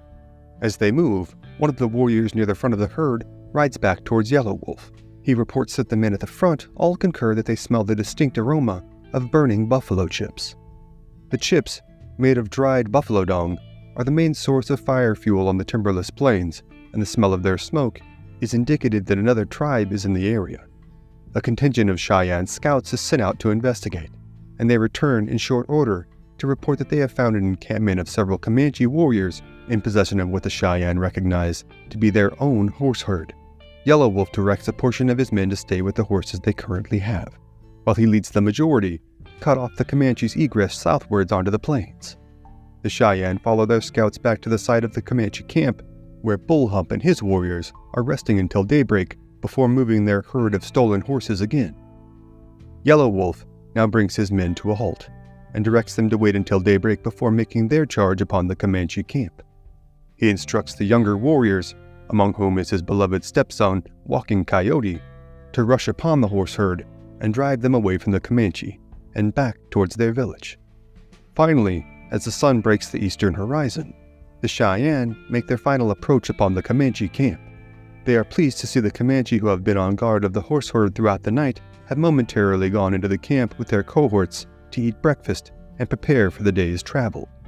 Seeing that the time to strike is now, Yellow Wolf and his warriors advance in silence, walking their horses as close as possible to the camp before erupting in a cacophony of war cries as they drive the horse herd away from the Comanche village and back towards their own. Almost instantly, the Comanche reprisal comes as arrows fill the air, flying towards the Cheyenne. Seeing a chance to seize a battlefield honor, Walking Coyote, the stepson of Yellow Wolf, charges back into the very thick of the Comanche encampment where their finest horses had been picketed down for the night. Seeing one particularly fine mount, Walking Coyote jumps from his own horse, cuts the rope picketing the prized horse, jumps back on his own horse, and rides back towards his Cheyenne comrades, leading the new horse away via the rope. When Walking Coyote rejoins his fellow Cheyenne, he triumphantly hands the lead rope of the newly reclaimed horse to his stepfather, Yellow Wolf. But rather than overjoyous pride, the young warrior sees only growing concern in the chief's eyes. Then he looks back himself to see the Comanche in hot pursuit. The Comanche, mounted on their finest horses, are now approaching at such speed that the Cheyenne are sure to be overtaken. Yellow Wolf now barks out the order that all who have guns must turn back and charge on them. That is the only hope we have of getting away from them. We must fight them. Yellow Wolf being in possession of a fine rifle himself, he leads the charge. Without hesitation, the Cheyenne with guns wheel their horses around, follow their leader in a head-on attack towards the pursuing Comanche. Within moments, they smash into the group of Comanche, numbering about 25 warriors in total, and a vicious close-quarters fight unfolds. Yellow Wolf rides up next to a Comanche warrior, sticks the barrel of his rifle into the warrior's ribcage, and expels the man's innards in a torrent of viscera as he falls to the ground with a thud. Walking Coyote, riding close behind, counts coup on the fallen warrior. As more Comanche begin to fall, a retreat is made, and the pursuing force returns to their cohorts at the main Comanche camp, from which a full retreat is made. The dead Comanche are summarily scalped, and Yellow Wolf affixes the hair of the warrior he has killed on the end of his rifle barrel.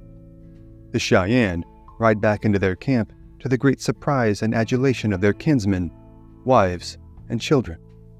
The Cheyenne camp, awash only hours before in hopelessness, is now a site of great revelry, as the people have gained back not only their stolen horses, but the newly gotten wild horses and the Comanche mounts as well.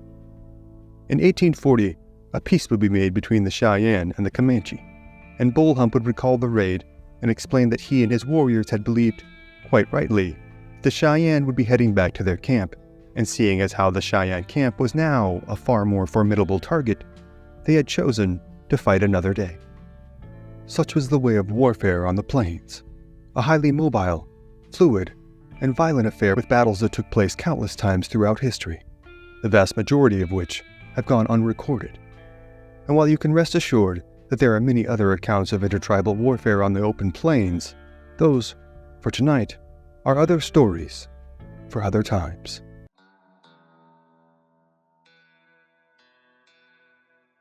Colorado, 1853. Despite the vibrant colors of spring all around him, Little Robe rides with a heavy heart. Even the placid stirring of the Platte River has failed to soothe his weary heart and frazzled nerves as morning melts into the warm afternoon. He is making his way south to the largest village of his tribe, the feared and formidable Cheyenne. His mind has been caught under a cloud of dread for weeks now, as had many of the Cheyenne.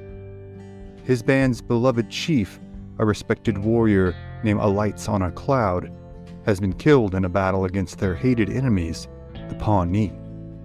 For weeks now, the Pawnee have raided, abused, and outright murdered their way through several smaller Cheyenne encampments. Now, Little Robe is out to seek help. And, not long after he turns down Beaver Creek, a tributary of the Platte River, his spirits lift. He spots the large Cheyenne village already stirring with activity. This is always a busy time of year, just before the summer buffalo hunts. For the Cheyenne, it is the time of the Medicine Lodge ceremony, their most important ceremony of the year. But this year, the camp is even more abuzz than normal. For days now, visitors from smaller bands have been pouring into the camp. They seek refuge from the Pawnee onslaught, hoping the sheer numbers of people in the larger camp will afford them some relative measure of safety. But also, perhaps just as pertinently, they seek revenge. In the recent weeks, many had seen their loved ones killed and their possessions ransacked by the Pawnee. As Little Robe rides into the camp, he sees a line of people gathered in front of the largest lodges in the village. Each waiting Cheyenne carries with them a gift of some kind, from blankets to food, with some even bringing horses.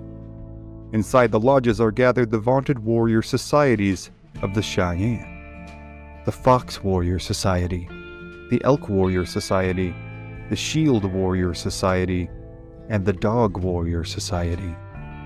Each band holds a revered place in the Cheyenne, serving as part military force, part police force, and part hunting party. Little Robe is here to visit all of them. For the preceding week, he has traveled all over the territory. He and other messengers had beseeched the Kiowa, the Burnt Thigh Sioux, the Apache, and their always stalwart allies, the Arapaho, to come to their aid in avenging the Pawnee attacks. Now, Little Robe seeks to gain the unified support of all the Cheyenne warrior societies. He makes his way from lodge to lodge, informing the heads of each society as to the nature of his visit, and reinforcing the stories of Pawnee atrocities being decried by the Cheyenne outside their lodge doors. To each headman, Little Robe presents a pipe of war. Taking 4 draws from the pipe signifies the headman's commitment of his society's services in combating the Pawnee.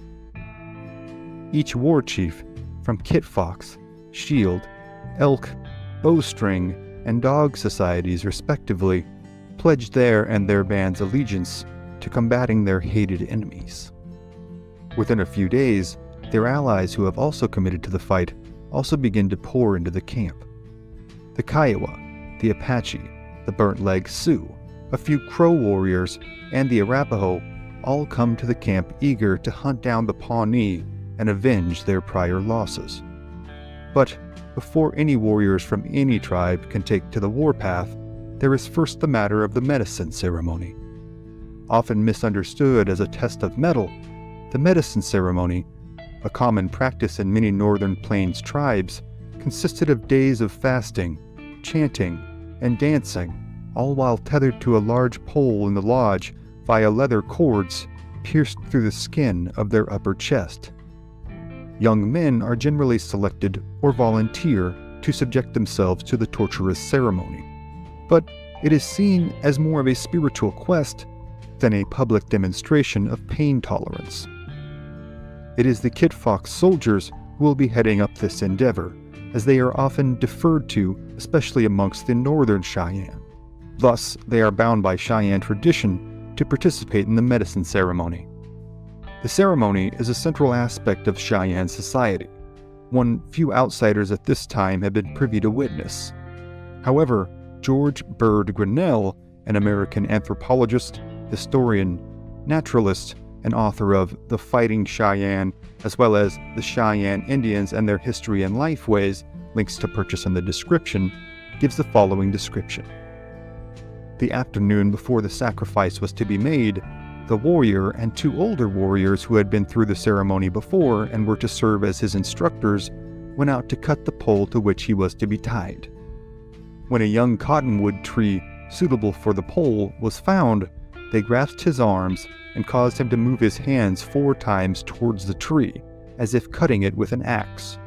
Then he cut the pole without further ceremony. They now caused him to pick it up from the ground, making 4 motions before lifting it, and then 4 motions before dragging it away to the chosen place for the sacrifice. When the place was reached, the instructors showed him how to dig the hole in which it was to stand, making 4 preliminary motions before actually beginning to dig the hole. The pole was not trimmed. The leaves and branches were left on it. That night after the 3 had reached camp, a messenger was sent about the camp to find and borrow 2 braided rawhide riatas. Next morning the 3 men arose very early, and long before daylight, each instructor took one of the ropes and rubbed his hands down over its whole length 4 times. Then a coal was taken from the fire, sweet grass sprinkled on it, and each rope was passed 4 times through the smoke. Then, to one end of each rope were tied 2 deerskin strings, each 7 or 8 inches long. Each rope was now doubled into a ball in the middle, leaving the end to which the strings were tied to be attached to the skewers in his body 4 or 5 feet long, and on the other end to be tied to the pole somewhat longer. Just before daylight, the instructors painted him white with clay over the whole body. After he had been painted, they caused him to sit and filled and lighted a pipe, and offered him to smoke it 4 times, and each time he smoked. The pipe was held to his mouth. He did not touch it with his hands. After he had smoked, the instructors told him that their direction to perform this sacrifice was the greatest favor that he could have received, the privilege to stand by a pole in the sun's road where the sun could look down and see him. It might be a hard trial, but he must not give up. After he had received this instruction, he set out with 2 older men to go to the place where the pole was. When they set out, he walked in advance, wrapped in a buffalo robe and carrying 2 ropes. The instructors followed. When they reached the place where the pole was, the warriors sat down near the pole. While waiting, the 2 instructors tied the 2 ropes to the pole. South of the pole, and facing southward, was placed a buffalo skull. Now, it was time for him to be pierced. He knelt, sitting back on his heels, and rested his hands on his knees, opposite to and facing the pole. The instructors knelt at his right side and with charcoal marked upright parallel lines on the skin on the right breast to indicate where the knife should enter and where it should come out. One instructor then took the skin in his fingers above the marks and the other below the marks, and pinching up the skin, they thrust in the knife at the marked place on the right, and it came through at the marked place on the other side. The left breast was pierced in the same way. When the right breast was pierced, the instructors, assisting each other, passed a small straight stick, the length of a finger, through the slit, and to this skewer tied the strings on one of the ropes. After the left breast was pierced, a similar skewer was passed through that slit and tied. After the strings had been tied, the instructors raised the warrior to his feet and supported and directed him as he walked the sage-covered path towards the pole. Then the instructors pulled 4 times on his breast to straighten out the ropes. They moved his body toward the east and then toward the west 4 times. Then he began to walk to the west end of the sage-covered trail and back to the east end, going back and forth until the sun had set. It seemed to him to take the sun a long time to reach the middle, but the time from the middle to the sun setting was much longer. He was constantly trying to break loose, but the skin of his breast did not break. It only stretched. He had the privilege of resting 4 times, in the middle of the forenoon, at noon, in the middle of the afternoon, and just before sunset. At each of these rests he might smoke a pipe. During the day, the instructors built a sweat house in the camp. At sundown, they came to the warrior, grasped his arms, one on each side, and pushed him down to a sitting position. They cut through the stretched hide of his breast, took him back to the camp, and entered the sweat lodge with him, some other men who had made this sacrifice also going into it. His wounds and the blood on his body were wiped off with white sage. On each of the 3 following days he took a sweat, and on the 4th day the ceremony was finished. The Kit Fox soldiers all take part, as do warriors from many of the other societies. On the final day of the ceremony, 2 Cheyenne warriors named Wood and Two Thighs, chiefs of the Kit Fox soldiers, speak about finding where the Cheyenne are located. Wood says, "Now, this is the last day of the dance. We are not far from the country of the Pawnees, and it is time for us to choose scouts and send them out to find the Pawnee camp." Two Thighs concurs and suggests a young warrior named Mad Wolf, saying, "There is Mad Wolf over there. He is pretty cunning. Let us choose him for one." They also summon Tall Bull, Starving Elk, and Little Wolf, all fellow Cheyenne, as well as Yellow Bear, an Arapaho warrior, and Dirt on the Nose from the Kiowas. All 7 warriors are brought to the Kit Fox Soldier Lodge, where a blanket is spread out in front of the door. They are all ordered to sit on the blanket as the Kit Fox chief Wood addresses them, saying, "Now, my friends, you know what the feeling is in this camp, that we want to find the enemy. You men have been chosen for this purpose because we think that you are good men, and we want you to go ahead and to do your best. You must remember you are not going out to count coup, nor to take any scalps nor horses, but we are going to find where the enemy is, and then to bring back the news to the camp. I intend to go along with you to see that you do as you are told. You can go now and get your horses, and start on down the river. I will go ahead, and I will stop at a certain place, where we will all meet late this afternoon." Chief Wood sets out ahead of the younger warriors as they go to gather their horses and weapons. The chief now rides several miles down Beaver Creek before stopping on a high ridge from which he can easily see the surrounding landscape. Here, he waits on the party of young warriors. After a few hours, the warriors show up.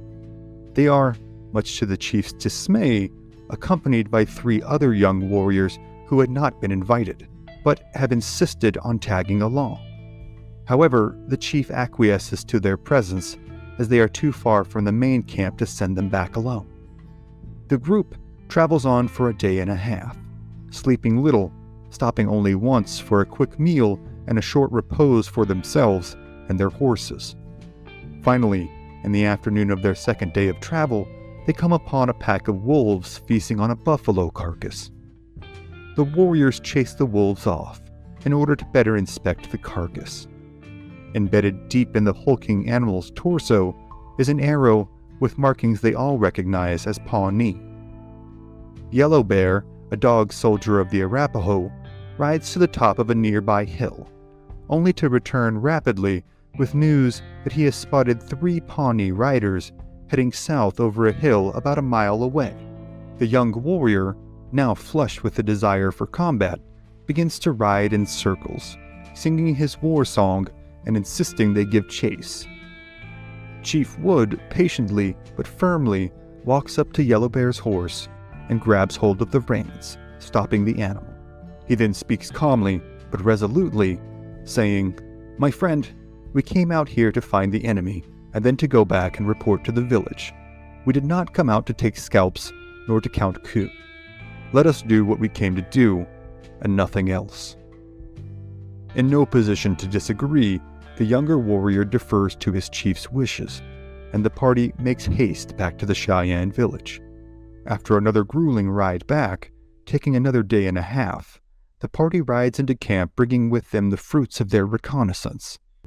They inform their friends, families, and fellow warriors that the Pawnee have been spotted. In order to capitalize on this opportunity, they must take to the trail back to the Pawnee as soon as possible. However, as with all raids, hunts, and special occasions, the Cheyenne and all of their allies have to make right with their perceived spirit world. Before the ceremony, all of the warrior bands are told to send forth a pair of representatives in full war regalia. Every society sends forth their representatives, fully armed and painted for war.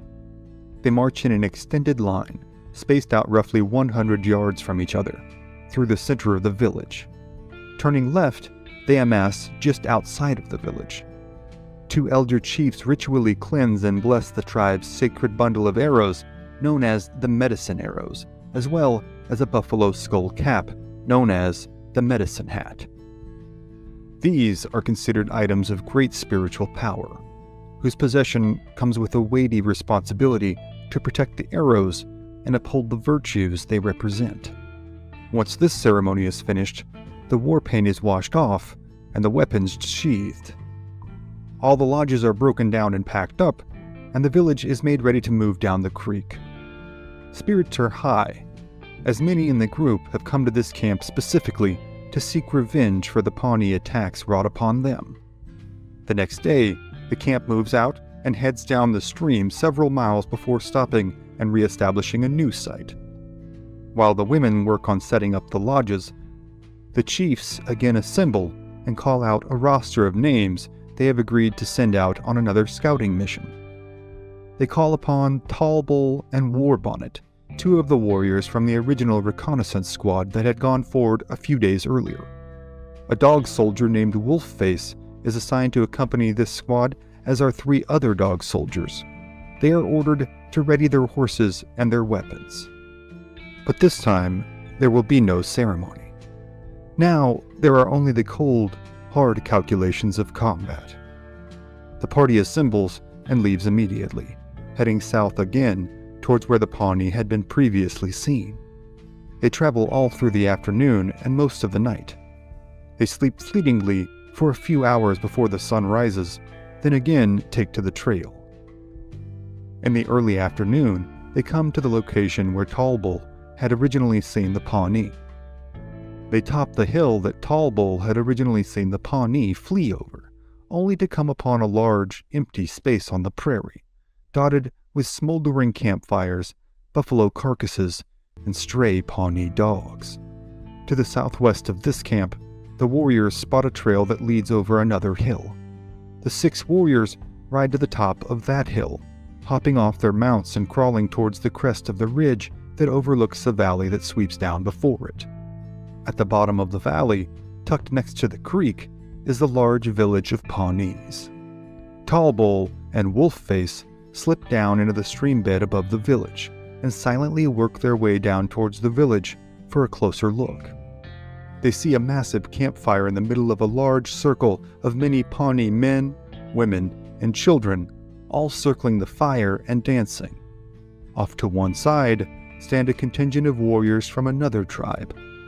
The young Cheyenne recognize them as Shawnee, longtime allies of the Pawnee whose homelands are far to the east. The 2 Cheyenne warriors observe the camp for a while, then slip back to their waiting comrades to inform them of what they've seen.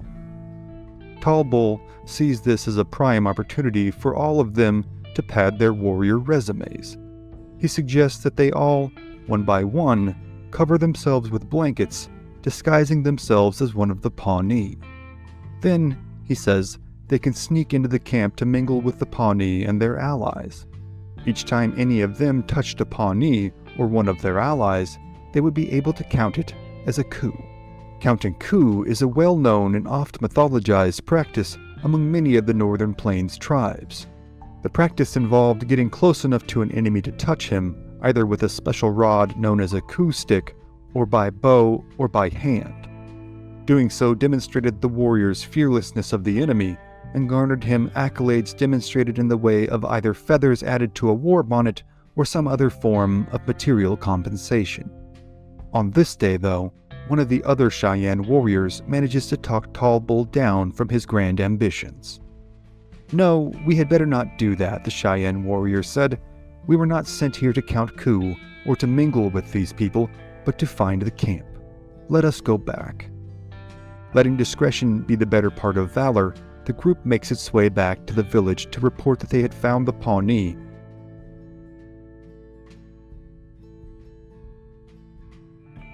After a hard ride, they arrive back to the Cheyenne village and inform their cohorts of what they have discovered. The camp erupts into a flurry of activity as the men ready their weapons and the women erect tall platforms on which to leave their buffalo meat and sundries out of reach of the hungry wolves. The entire camp, stripped down to its bare essentials, moves in the direction of the Pawnee. The men ride in front, with the women and children kept well behind. Another arduous day and a half of travel finds them within 5 miles of the Pawnee village. The women and children all converge behind a large hill, hidden from sight and under the watch of a contingent of warriors on guard. The men then ride forward, still hidden from the Pawnee, and carry out their medicine ceremony. The sacred hat is placed on the ground, atop a bed of stems and sage. An arrow is then taken from the sacred bundle and given to Woodleg, who points it towards the Pawnee camp and sings the arrow song. As he does so, Woodleg stomps his feet in time with the song. The rest of the dog soldiers, kit-fox soldiers, bowstring soldiers, elk soldiers, and their Arapaho and Kiowa allies begin to stomp in time as well. Wooden Leg begins to stab the arrow in the direction of the Pawnee, stomping harder and harder. The rest of the warrior force, in turn, stomps harder as well. They too begin to thrust their spears and bows in the direction of the Pawnee village. Finally, Woodleg finishes his song to the subdued whoops of his comrades, still far enough away from the Pawnee that they cannot be heard. Woodleg then passes the arrow back to Rock Forehead, keeper of the medicine arrows. Long Chin, a respected dog soldier, then rides up to the keeper of the medicine hat. He will be the warrior to wear the hat on this day, and he accepts the responsibility somberly but excitedly. Black Kettle, a legendary Cheyenne chief who would be killed years later in the Sand Creek Massacre, was chosen to tie the medicine arrows to his lance. The Cheyenne are now ready, their warrior medicine fully prepared.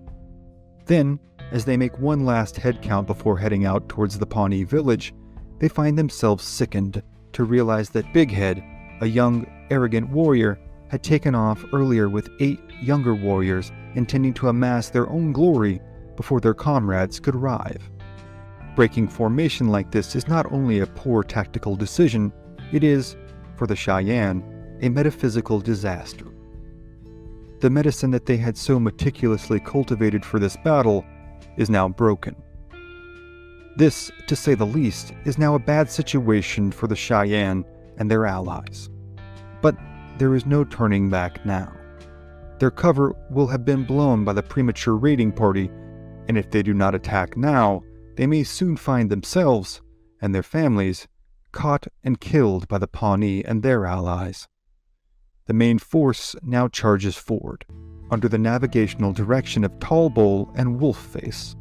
But when they crest the hill overlooking the valley, they find the Pawnee village is gone. All in the party realize the pertinence of their pursuit, though, and without hesitation, the party begins to make its way down the creek in one direction and then the other, in a desperate search for their Pawnee enemy. Then they spot a group of mounted warriors coming straight at them. The Cheyenne make their way towards this party, thinking them to be Pawnee. However, as the two parties near each other, the Cheyenne recognize the oncoming group as Big Head and his group of young absconders. Big Head is covered in blood and holding the fresh scalp of a Pawnee. But despite his newly acquired trophy, he wears the face of a young warrior who has bitten off more than he had initially bargained for. But there is no time to berate him or his followers, as finding the Pawnee is the first order of business. "The camp is right over the hill," Big Head informs them, before warily adding, "Go slowly, for there are many of them." The Cheyenne, without further conversation, then converge and attack over the hill. To their horror, just as Big Head had warned, the Pawnee and their allies have now amassed for battle in a defensive formation on the riverbank. The opposing warrior force seems too numerous to count. Believing themselves to have no other option, though, the Cheyenne, Arapaho, and Kiowa make charge after charge, each with increasing ferocity and decreasing personnel, as the Pawnee proceed to pick off the mounted warriors from their defensive positions. The battle rages on for the bulk of the day, with the Cheyenne taking significant losses. Then, about mid-afternoon, they spot a party of Shawnee flanking their position and taking up their own positions atop another hill to their right. The Kiowa insist that they too are allies with the Shawnee. They will, they say, simply make their way over to the Shawnee and recruit them to switch sides. This plan, however, falls through immediately, as the first Kiowa emissary sent forward is summarily shot dead before he even reaches the Shawnee lines. Seeing this, the Cheyenne retreat back to the top of another hill, further from the Shawnee position. The Shawnee give chase, only to be driven back by the Cheyenne. Finally, two Shawnee who venture out too close to the Cheyenne are ridden down and killed. One is lanced by the legendary Kiowa chief Santanta, the other shot dead by a Cheyenne named Good Bear. The Pawnee now arrive to reinforce their allies, and an intense, sizable assault is made on the Cheyenne over the course of the next few minutes.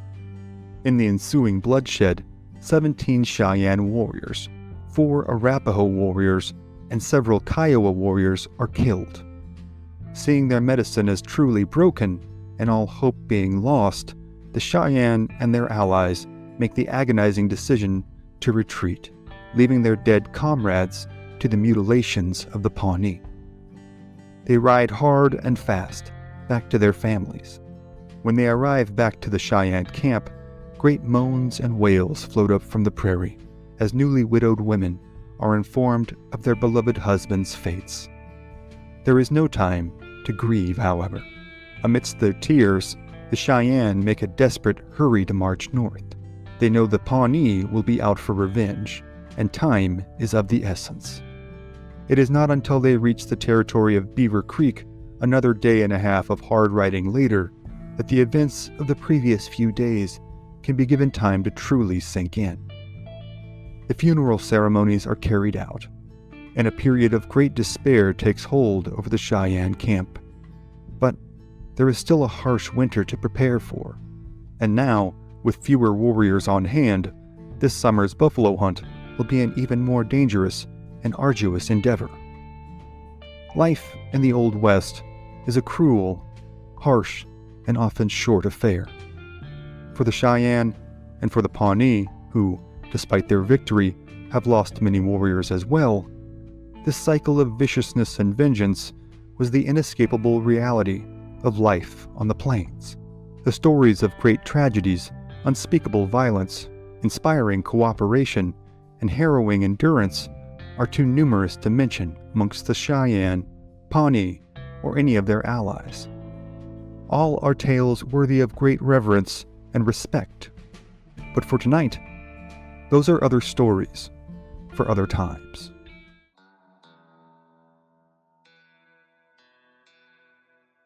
Northern New Zealand, 1807. As the chilly winds of the Pacific whip down upon them, a large band of Maori warriors stops to make camp after a long night's march. They are members of an iwi, or tribal band of the Maori, known as the Ngāpuhi. Their force is roughly 500 warriors in total, full of veterans spoiling for a fight. They are on the warpath and have been on the move all night in an attempt to position themselves within striking distance of their target. Their target is an encampment of their hated rivals, the neighboring Ngāti Wātua. The years prior have been marred by incessant intertribal warfare, seeing thousands of Maori perish at the hands of warriors from rival tribes. Battles could be vast in both scope and bloodshed, with rival armies numbering into the thousands. Rival chiefs would invest great amounts of time and capital into recruiting neighboring bands to attack a mutual rival. Though there is no historical consensus on the exact genesis of this conflict between the Napui and the Ngāti-Wā-Tua, it is thought among many to have started over one side being shorted of their allotment in the annual fish harvest. If true, such effrontery would indeed merit a military response, at least in the minds of many Maori at the time. The conditions in northern New Zealand are both unforgiving and unyielding, and the failure to stock up on provisions when they are available can spell certain death for the unprepared. Fighting between bands has been particularly brutal as of late, as retaliation begets retaliation in an ongoing and ever-growing blood feud. But this group of warriors, stopping to eat their simple meals of dried fish and sweet potatoes, have a new weapon that they hope will make a decisive difference in conquering their enemies. Though New Zealand had had some measure of contact with Europeans since Dutchman Abel Tasman had sailed into their waters in 1642, recent dealings with European merchant ships have resulted in the Napui acquiring the most technologically advanced weaponry used to date in Maori warfare: the musket. Maori weaponry typically consisted of war clubs, spears, and shields. With these weapons in hand, a Maori warrior is capable of wreaking unremitting damage in close combat. However, the musket, a new introduction to the north of New Zealand, is capable of inflicting not only physical, but psychological damage on a scale yet unseen by the Maori. This contingent of Napui warriors is led by a revered war chief named Pokaia.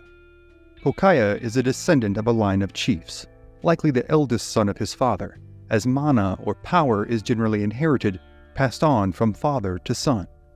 He has spent much of the preceding few months recruiting warriors from smaller camps, fostering a collective sense of resentment and unrest amongst those bands and chieftains who felt their treatment at the hands of the Ngāti-Wā-Tua had been unreasonable or outright unjust.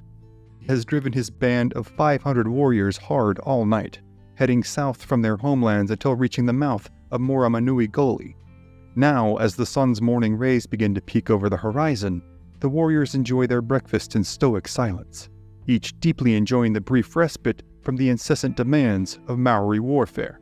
As they eat and make quiet, exhausted conversation with each other, it seems to all that, despite their being immersed in the intensity of pre-combat fervor, the morning itself will prove to be quite scenic and even enjoyable. For a brief moment, the confident army, replete with a sizable force and notable technological advantage, seems to breathe a collective sigh of relief.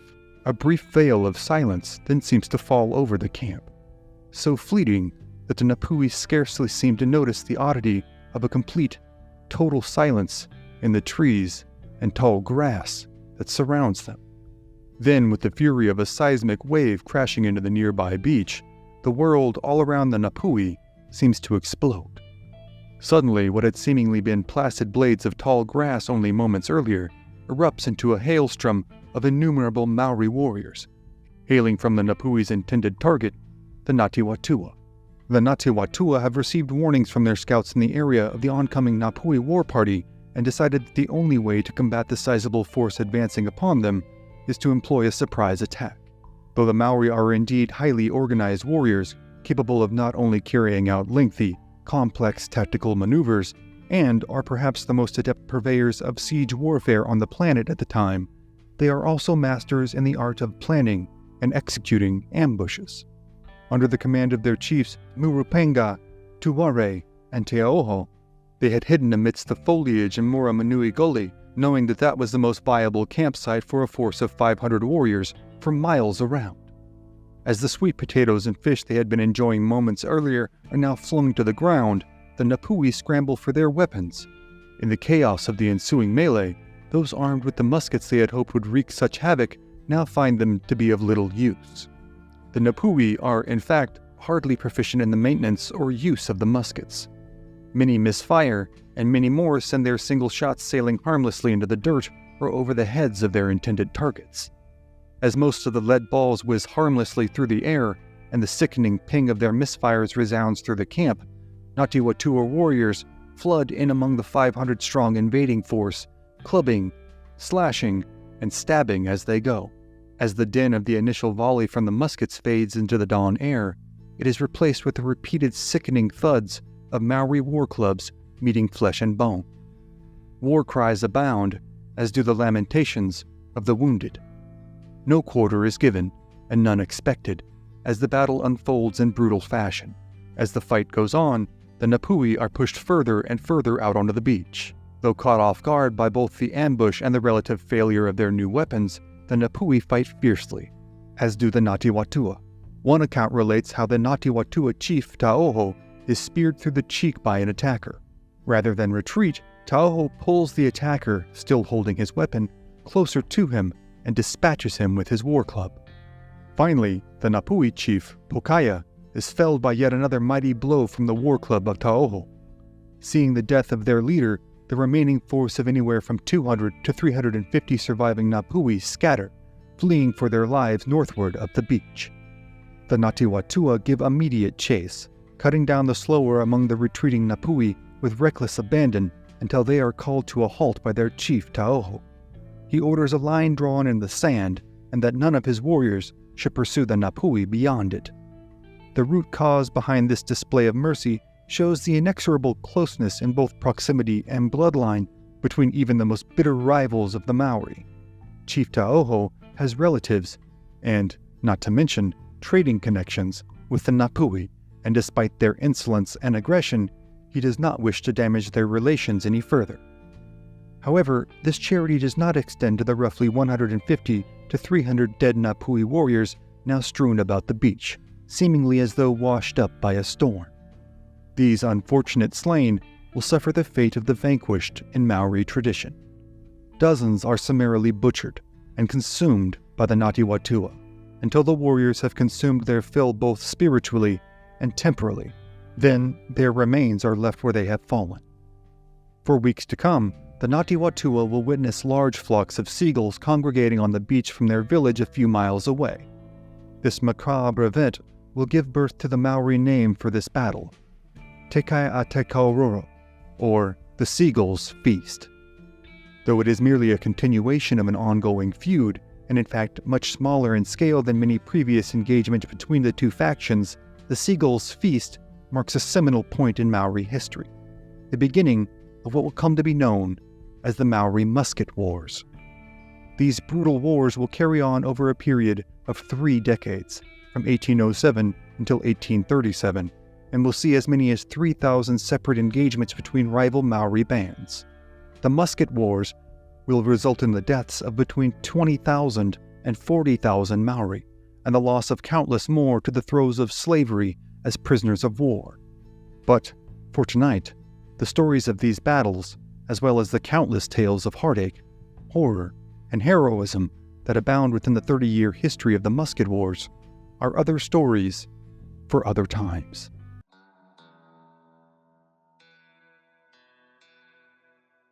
Spring, 1820, in what is today Wyoming. In the waning hours of the late afternoon, a group of Cheyenne warriors prowled the area like hungry wolves. They were a small scouting party in search of a large camp of their hated enemies, the Crow. They had traveled many miles through hard country in order to be there that evening, in hopes of garnering themselves great measures of wealth, riches, and revenge. The entire Cheyenne nation, in fact, had been making its way to this territory in search of the Crow. Even in 1820, the two tribes had been warring for generations. And while the exact genesis of the conflict has been lost to history, it is a relatively safe assumption that it began, at least in part, as a conflict over resources and territory. The northern plains are a terribly unforgiving place, with scorching summers and famously long and blustery winters. The fight for survival for any and all plains tribes was a very real day-to-day battle against elements and scarcity, and this inevitably led to conflicts. One killing would beget a retributory raid, which would beget another retributory raid, all of which were awash in the blood of many men, women, and children. This was an unforgiving world, and divisions ran deep and were not often quickly forgotten. Such was the case with the Cheyenne and the Crow. The year prior, in 1819, The Crow had killed 30 Cheyenne who were attempting to raid their camp for horses. Now, being the most recently aggrieved party in this cycle of generational violence, the Cheyenne were on the move northwest, to the lands traditionally controlled by the Crow. A large camp of Crow had been reported by scouts to be located on the Tongue River, a tributary of the Yellowstone River located in present-day Wyoming and Montana. The Cheyenne made camp a number of miles away on the Powder River and sent their warriors, who by this time had also linked up with a number of Teton Sioux warriors who were thirsting for revenge on their longtime Crow enemies as well, out to scout the area in hopes of engaging, raiding, and killing as many Crow as possible. However, this initial foray into the high plains and foothills of the area had left them empty-handed. As night began to fall, the Cheyenne and their Teton Sioux allies made their way back to their home camp, perhaps slightly sheepish at their lack of initial success, but still highly confident that they were within striking distance of their desired target. But upon returning to the village, they were met with the news that the Crow were indeed in the area. This must have simultaneously stirred up great excitement as well as a pang of dread. A Crow hunting party had come upon the Cheyenne village, but upon seeing the size of it, had decided to marshal a larger force of their cohorts before returning to attack. The Crow had been spotted, but made their escape over the hilltops and out of sight before the scouting party of Cheyenne had returned. Now, the clock was ticking on a deadly game. As the Cheyenne scouting party made its way back into the camp, they were greeted with a flurry of activity. Time was of the essence, as it was clear that the camp of Crows was, at least momentarily, bereft of a sizable portion of their young warriors and chiefs, and that a Crow attack was all but imminent. The Cheyenne had to make their attack and subsequent escape now, or they would risk not only missing their chance to raid the essentially defenseless village, they would likely soon be overrun themselves when the Crow returned with a larger force. This was an incredibly dangerous situation for all involved, but the Cheyenne and Teton Sioux allies decided that the risk must be taken, or this trip so far into enemy territory would be for no tangible gain. A sizable force of younger warriors was left to protect the camp should the Crow attack come before the raiding party could return, and the women and children of the village broke down the camp and made it ready to move. Now, the race was on to raid the Crow village and get out of Crow territory before being found and almost certainly killed themselves by a large, vociferous force of Crow warriors. The raiding party headed out in the wee hours of the morning, following the trail the Crow had left on their egress. At just about noon, with the high plains sun belting down from straight overhead, the Cheyenne and Teton Sioux force came upon the Crow village. After an initial scouting foray reported the village had indeed been left with few warriors who posed a viable threat, no time was wasted. The Cheyenne and Sioux swept down upon the Crow village of roughly 100 lodges in a storm of violence and bloodshed. They rode into the village, clubbing down any men, women, or children who posed any measure of resistance. Arrows flew, war clubs thudded down, and the screams of the vanquished abounded. Once all resistance was neutralized, anything of value that could be carried, from cookware to blankets to weaponry, was rapidly strapped to the Crow horses being stolen and made ready for rapid travel over brutal country. Their plunder also included human beings. Women and children who were not killed were bound, strapped horseback, and as they wailed and moaned over their new fates as captives, marched off over the hills, never to see their homes again. But the ordeal, for all involved, had only just begun. The Crow raiding party was roaming the area, and now the Cheyenne had to get back to their own village as fast as possible to make their escape to the southeast and onto the open plains. This was, of course, now made an even more cumbersome task with the added burden of their plunder and prisoners. While the Cheyenne and their Sioux cohorts were indeed flush with the thrill of victory, a new sense of dread overtook the group as the party lumbered its way back into the Cheyenne camp. These were not the only Crow in the area, only a singular encampment, thus the Cheyenne feared the Crow might have been able to marshal quite a sizable force that might be able to overtake the security elements they had left behind. After a few hours of this, consternation had grown within the ranks of the Cheyenne and the Sioux. The pace was too slow, some said, and they were losing precious time in escaping and evading the Crow. Others were complaining that the approximately 100 captives they had taken were not being divvied up evenly between the Cheyenne and the Sioux. A heated discussion ensued, which turned into an argument. Then an agreement was reached. A number of the weaker, younger, or slower prisoners were summarily untied, yanked off their horses, and either drilled with arrows or clubbed to death as their friends and family members, already thoroughly traumatized by the day's events, were made to watch. Their bodies were left where they fell, to be fed upon by the wolves and buzzards, and the party moved out again, this time at an even more exhaustive pace. One can only imagine the despair the Crow must have felt. The women among them would, for all intents and purposes, be made into slaves. The children would likely be adopted into the tribe that had murdered their families. Either way, none of their lives would ever be the same again. They would eventually reach the Cheyenne village that had been made ready to move out. Several more days of hard travel, cruel treatment, and minimal food and shelter would follow until they reached the relative safety of the Cheyenne hunting grounds. The Crow raiding party was in hot pursuit, now burning for revenge after discovering the charred remains of their village and loved ones. And though they would ultimately fail to rescue their loved ones from the Cheyenne on this particular occasion, this was by no means the end of the hostilities between the two tribes. Raids and counter-raids between the two would carry on for decades, with the events of Tongue River in 1820 being oft cited as a large motivating factor for the Crow. In fact, the Crow were so generationally incensed by the massacre at Tongue River, they would refuse to become allies with the Cheyenne and Sioux, even against the U.S. Army during Red Cloud's War in the 1860s.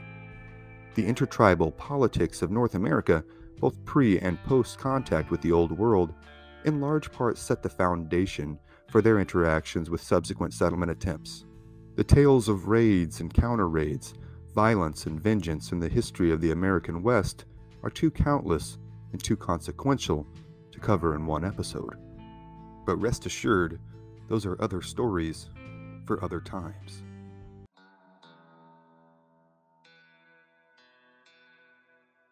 October 1870, near present-day Saskatchewan, Alberta. A large party of Cree, young dogs, and Salto had been making their way southeast for a few days. Anywhere from 600 to 800 strong, they were on the warpath in hopes of exacting revenge on their hated rivals, the Blackfoot. The Blackfoot had been wreaking havoc on the Cree for generations, but in the last few months had been particularly frequent in their raiding.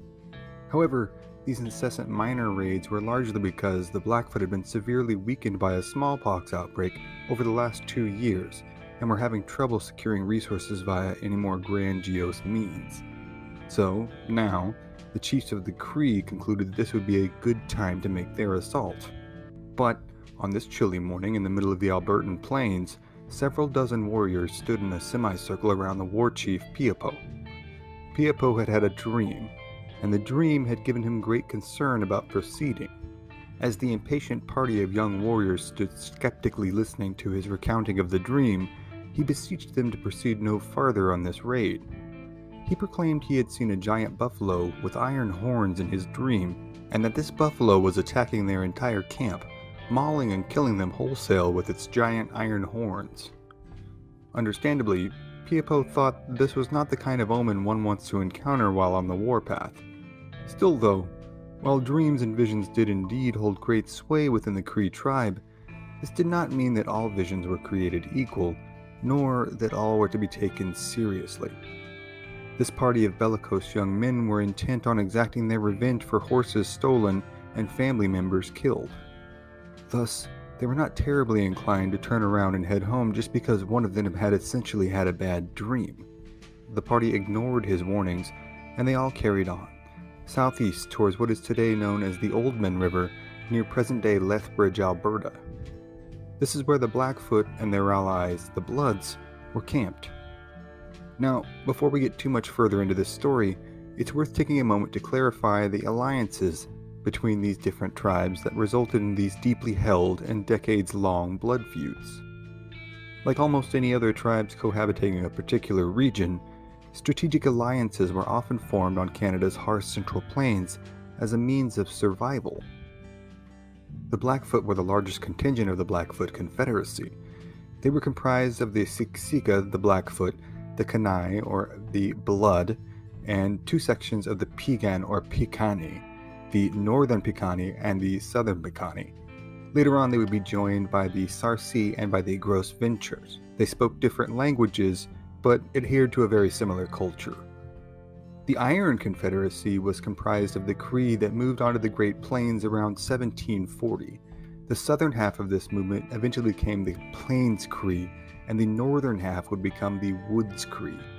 The Saulteaux, which were the Plains Ojibwe, the Nakota or Stony people, also known as the Assiniboine, as well as the Métis and Haudenosaunee. As with most other conflicts amongst Plains tribes, theirs was a rivalry born of resources.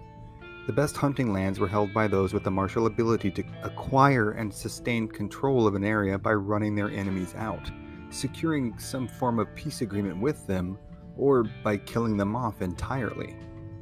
In this case, the Blackfoot had long gotten the better of the Cree and their allies. But while the 1860s had certainly not been kind to the Cree and their allies in the Iron Confederacy, they presumed themselves to at least be in better shape than the Blackfoot by 1870. This had led this group of hundreds of warriors to believe that victory was all but guaranteed. Thus, the party carried on through the day until, as the sun began to sink into the eastern horizon, their scouts returned to report that they had found a few teepees at the base of a nearby hill, which were stragglers on their way to what the Cree believed to be the main Blackfoot campsite a short distance away. The decision was made to make a cold camp, no fires, and to wait the night out and attack in the pre-dawn hours. However, a fatal miscalculation had been made. Much like Custer and his men 6 years later at the Battle of the Little Bighorn, the Cree had vastly underestimated the totality of their opponent's force. Their scouts had been correct. There was indeed a small group of Bloods camped just up the river from the few teepees at the base of the hill. And if that was all there was, this would indeed be an easy route for the Cree.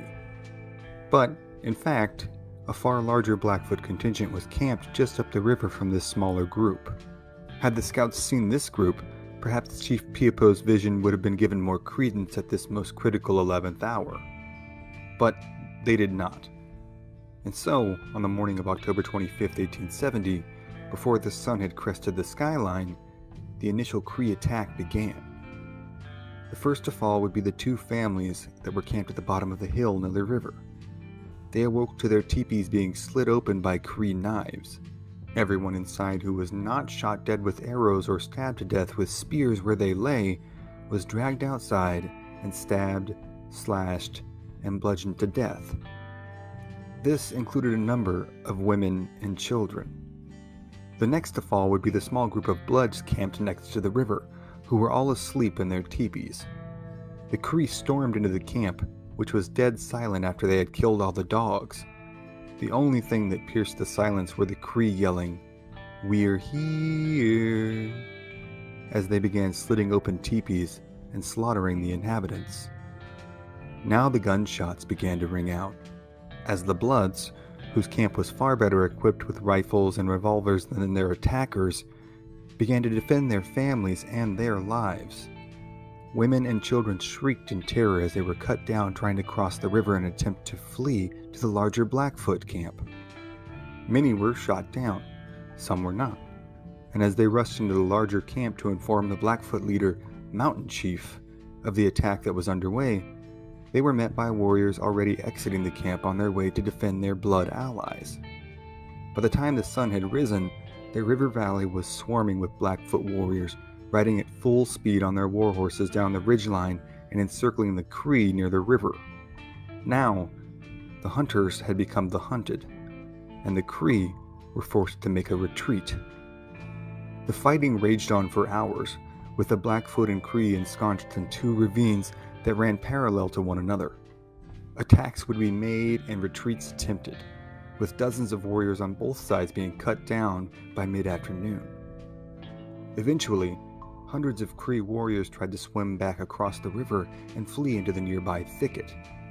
But their attempt was spotted by a half-white, half-indigenous blood scout named Jerry Potts, who was camped with the Blackfoot at the time. He alerted his cohorts to the fleeing body of Cree warriors, and he and the other Blackfoot lined the ridges around the river, shooting down at the mass of their fleeing prey. Potts recalled that the Cree were so thickly gathered and numerous that one could close their eyes and pull the trigger and still manage to kill one of them. Potts and his Blackfoot brethren killed all they could, including all of those who had been brave enough to stand on the shoreline and fight. The few dozen Cree who did make it across the river fled to the open prairie on the other side of the riverbank. The Blackfoot, having killed all the Cree they could at the river, harried their horses in pursuit of the remnants of their attackers' forces. They reached the Cree on the prairie, a few hundred yards from a small thicket. Here they cycloned around them, cutting them down in a running slaughter as the Cree made a desperate change of direction in an attempt to get to the nearby thicket. 50 of the several dozen were cut down before the very few remaining survivors reached the relative cover of the thicket. For what must have been a terrifying few minutes for those Cree warriors trapped in a thicket, the Blackfoot circled around them and shot at them, whooping and taunting the entire time. It must have seemed that a brutal death at the end of a Blackfoot spear or arrow was all but assured. But, as there were so few left, and they no longer posed any direct threat to the village, the Blackfoot let discretion be the better part of valor in this case, and left these few Cree in the thicket, on foot, to navigate their way home alone through the open prairies of Canada as winter set in. As the Blackfoot returned to their camp, the screams of their grieving wives, mothers, husbands, and fathers rang out everywhere. The acrid smell of gunpowder still hung in the air, and the river itself ran red with the hundreds of gallons of human blood that now rushed into it from the dead and the dying. History would come to know this fight as the Battle of Belly River, and it would be the last and largest intertribal confrontation in Canadian history. But it certainly was not the only one.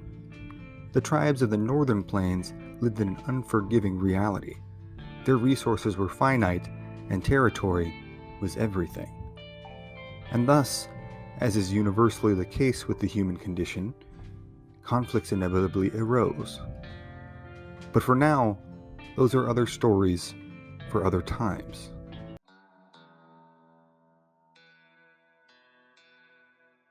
New York, September 8, 1755. A game of tactical espionage between Major General William Johnson and French Commander Baron de Dieskau comes to a head during the Bloody Morning Scout just inland from the shores of Lake George, New York. A contingent of French Canadians and their native allies lay in ambush for the single column of 1,200 provincial troops and Mohawks heading to reinforce Fort Lyman in a hooked-shaped trap along the Wood Creek Road. One of the Franco-allied natives discharged his weapon early, before the approaching column could be fully ensnared into the ambush, allowing the provincials the opportunity to stage a fighting retreat while still incurring heavy casualties. The 170 Mohawk warriors leading the British Continental Column would receive the worst of the attack, with dozens of their men, as well as their beloved leader Chief Hendrick, cut down during the affair.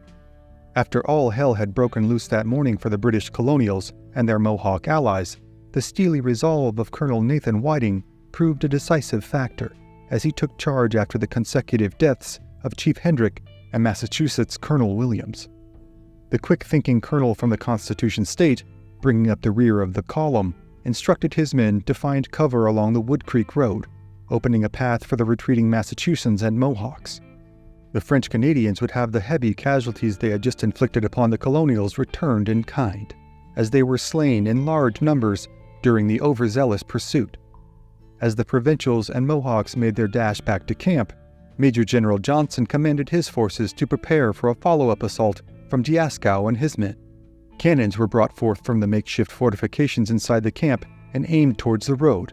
Uprooted trees were laid strategically on their sides, and wagons were overturned to provide cover, while marksmen scurried about looking for lethal vantage points.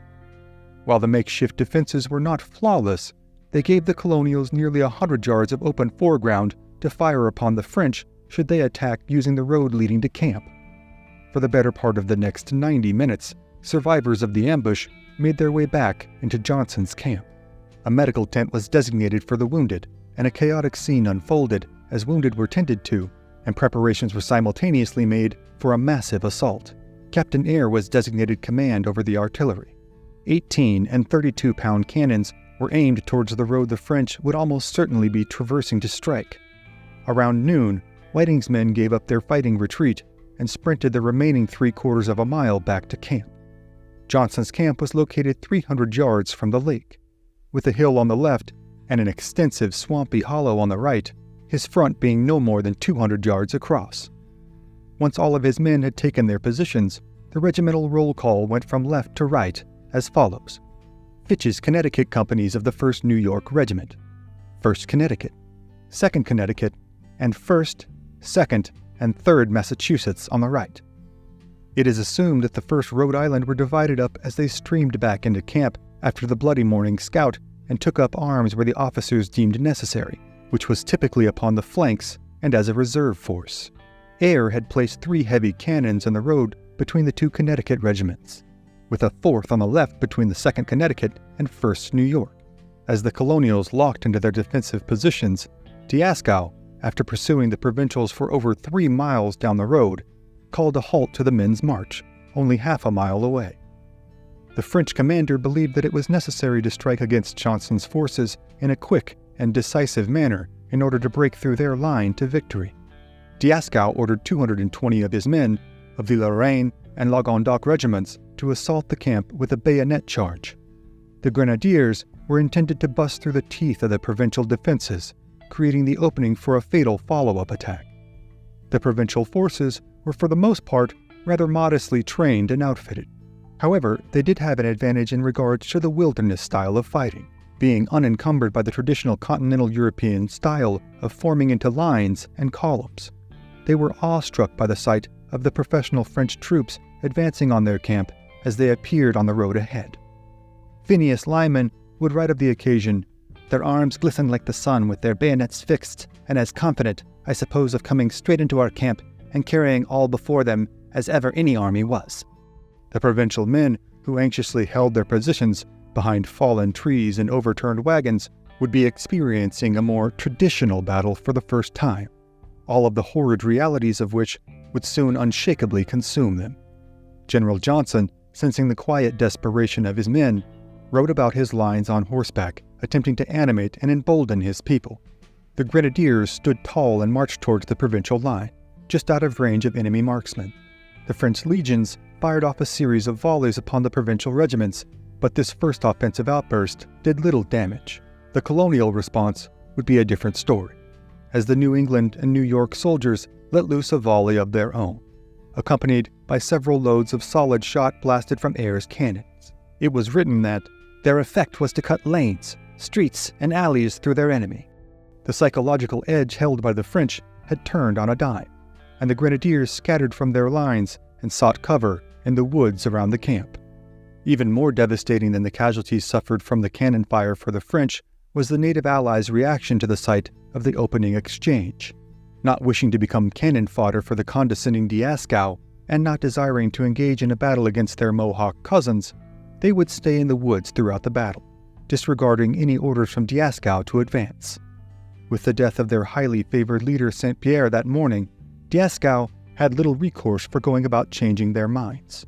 The Canadians seconded their Abenaki and Nipissing allies and refused calls to advance into the open fire of the provincials. Dieskau, now losing authority and options, knew that if he were to break through the provincial defenses, he would be resigned to doing so using only his European regulars. General Johnson had been shot in the butt with a French musket ball during the initial exchange. While he was in considerable pain, the wound did not appear gravely serious. It would, however, force him to seek treatment in a medical tent, putting Phineas Lyman in command of the battle. The unnerved and poorly trained provincial troops were loading their muskets and firing with a fevered pace, albeit very inefficiently, so much so that Lyman ran from one end of the line to the other, bellowing out to his men to save their fire. Had the men exhausted their munitions recklessly, they would become sitting ducks waiting for the French to engulf them. Lyman's orders were quickly implemented by the soldiers, and he would write of their performance, "Never men nor mortals fought better in the world." Peter Wraxall would offer a different recounting on behalf of the conduct of many provincials that fateful day. "Great numbers of our men hid themselves, and many feigned sickness." Wraxall attempted to rouse the objectors back to their lines, but it was done so with little effect. All the while, the French regulars continued their attempts to bust open the center of the provincial line. While the Connecticut regiment stationed near the road suffered the greatest level of casualties from these French charges, Eyre's cannon shot continued to decimate the French. For over 2 hours that afternoon, the gruesome cycle was repeated again and again. With little damage incurred by the colonial encampment and losses mounting among the French regulars, Dieskau finally acknowledged the reality of the situation and attempted to course correct. Dieskau would write, "The regulars received the whole of the enemy's fire and perished there, almost to a man." The focus of his assault would shift to the right side of the colonial line. Stationed there were the 1st, 2nd, and 3rd Massachusetts regiments, the men of which had spent the battle dealing with the Canadians and natives firing upon them from the tree line. Under the command of Moses Titcombs, the Bay Staters would now be tasked with repelling the advancing grenadiers who had reformed and were now advancing upon them. Eyre aimed his artillery towards the new assault and nearly quelled the pressing French with a series of 32-pounders. As the grenadiers stalled, Titcomb and his lieutenant broke towards a large tree that was downed just in front of his line in an effort to inspire his men through a display of courage and fortitude. Titcomb and the lieutenant were immediately consumed in a storm of enemy musket fire and lay dead on the field of battle just a meter from their original line. Dieskau and his trusted officer, Chevalier Montreuil, sought to formulate an assault with Canadians and natives from their wooded cover behind the advancing French regulars, but were dismayed to find that most had broken ranks and gone back to the site of the morning's battle to pillage and scalp the provincial soldiers they had taken prisoner and left tied to trees. Just after 3, with any hope of overtaking Johnson's line slipping further and further away, Dieskau was determined to attempt one final offensive that would turn this battle of attrition in his favor at last. Dieskau charged forward into the clearing to lead the assault and was immediately shot through the leg. As Montreuil washed the wound with brandy, Dieskau was then shot through the hip. While being dragged from the battlefield by 2 Canadians, one of the men was shot and killed. Dieskau instructed the other to leave him and get to cover. The Canadians and natives who were left began to retreat from the battlefield, leaving the French regulars on their own. At this point, exhausted and decimated, Montreuil took command for the wounded Dieskau.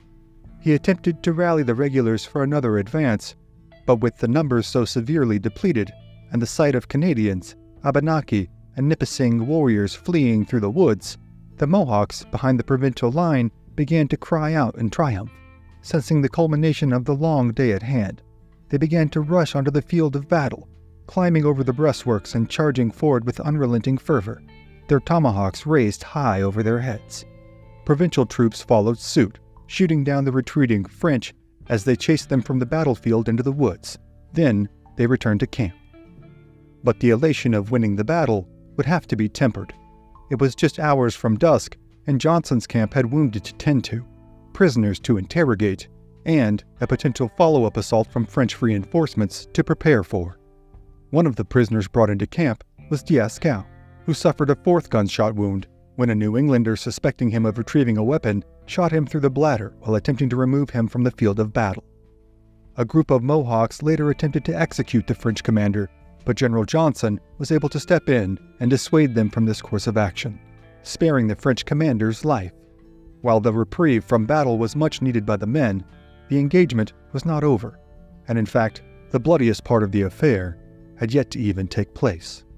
The previous night, when Johnson dispatched wagoner Jacob Adams to Fort Lyman to warn them of a coming assault, Adams was shot down and killed after unknowingly riding through the French camp. These gunshots were heard by scouts dispatched from Fort Lyman. After a council of war the following day was held at Fort Lyman, it was determined that Captain Nathaniel Folsom and his 143 men of the New Hampshire Regiment, along with Captain William McGinnis and 90 men of the New York Regiment, would depart Fort Lyman to gather further intel. While traveling up the military road, the ever-growing sound of cannon fire and muskets could be heard in the direction of Lake George. Folsom and McInnes agreed they should forego their orders and head towards the battle, with the expectation that Johnson was under attack. Just after 5 o'clock that afternoon, the provincials happened upon the location of a few hundred Canadians and Indians who had fled from the battle at Johnson's camp. They were resting near a small pond when Folsom and his New Hampshire men rushed forward and immediately unleashed a blitz of musket fire upon them. After a half a dozen rounds of fireworks exchanged, the New Yorkers arrived and assisted in the firefight. For nearly an hour, the hostilities carried on. When the momentum began to fade, the determined captain led a small group of his men in a charge against their foe. The exhausted Canadians and natives, still fraught from the day's long battle at Johnson's camp, fled from their position, ceding the ground and their positions to the victorious provincials. The New York and New Hampshire irregular troops' collective gaze was now transfixed upon the innumerable slain bodies of their enemy combatants, as they disposed of them by dumping their still warm corpses into the small body of water the natives and Canadians had been resting beside, turning its murky waters a deep and ghastly crimson. The waters, and the affair itself, would forevermore be known as Bloody Pond. Captain McInnes had been shot through the head and was dying quickly, and after much debate, Folsom announced the men would head out from the pond at daybreak the following morning. The men would get no sleep that evening, as they anticipated a raid from the enemy they had just driven away. When morning finally came, they traveled through a grisly scene painted with the horrors of the prior day's events. Corpses lining the road and woodline, some having been shot in the battle, others tied to trees where they were executed, scalped, and at times further desecrated. The British colonials had at last won a pivotal battle, turning back the French from what would have amounted to an undeterred line of attack towards Albany, and from there, perhaps even New York City. The cost was high, with a combined 670 dead across the 3 stages of the battle. Johnson had lost 18 officers. The Massachusetts regiment incurred the worst of the casualties, with 70 killed, and 60 Mohawks, including Chief Hendrick, perished in the fighting. The French toll stood at 149 dead, 163 wounded, and 27 taken prisoner, including Baron de Dieskau, who would survive his many wounds and be sent to London, where he would remain for the duration of the war. General Johnson and the Commander-in-Chief Shirley would further their rivalry after the Battle of Lake George, with disagreements on whether to consolidate their gains with the building of a strong fortification or continue the expedition to the north shores of Lake George and overtake Crown Point from the French to gain a clear path to Montreal. The victory would boost morale amongst the colonies and resurrect the aspirations outlined in the failed Braddock expeditions. But the 7 Years' War was still in its infancy, and there was much blood yet to be shed. But for tonight, those are other stories for other times.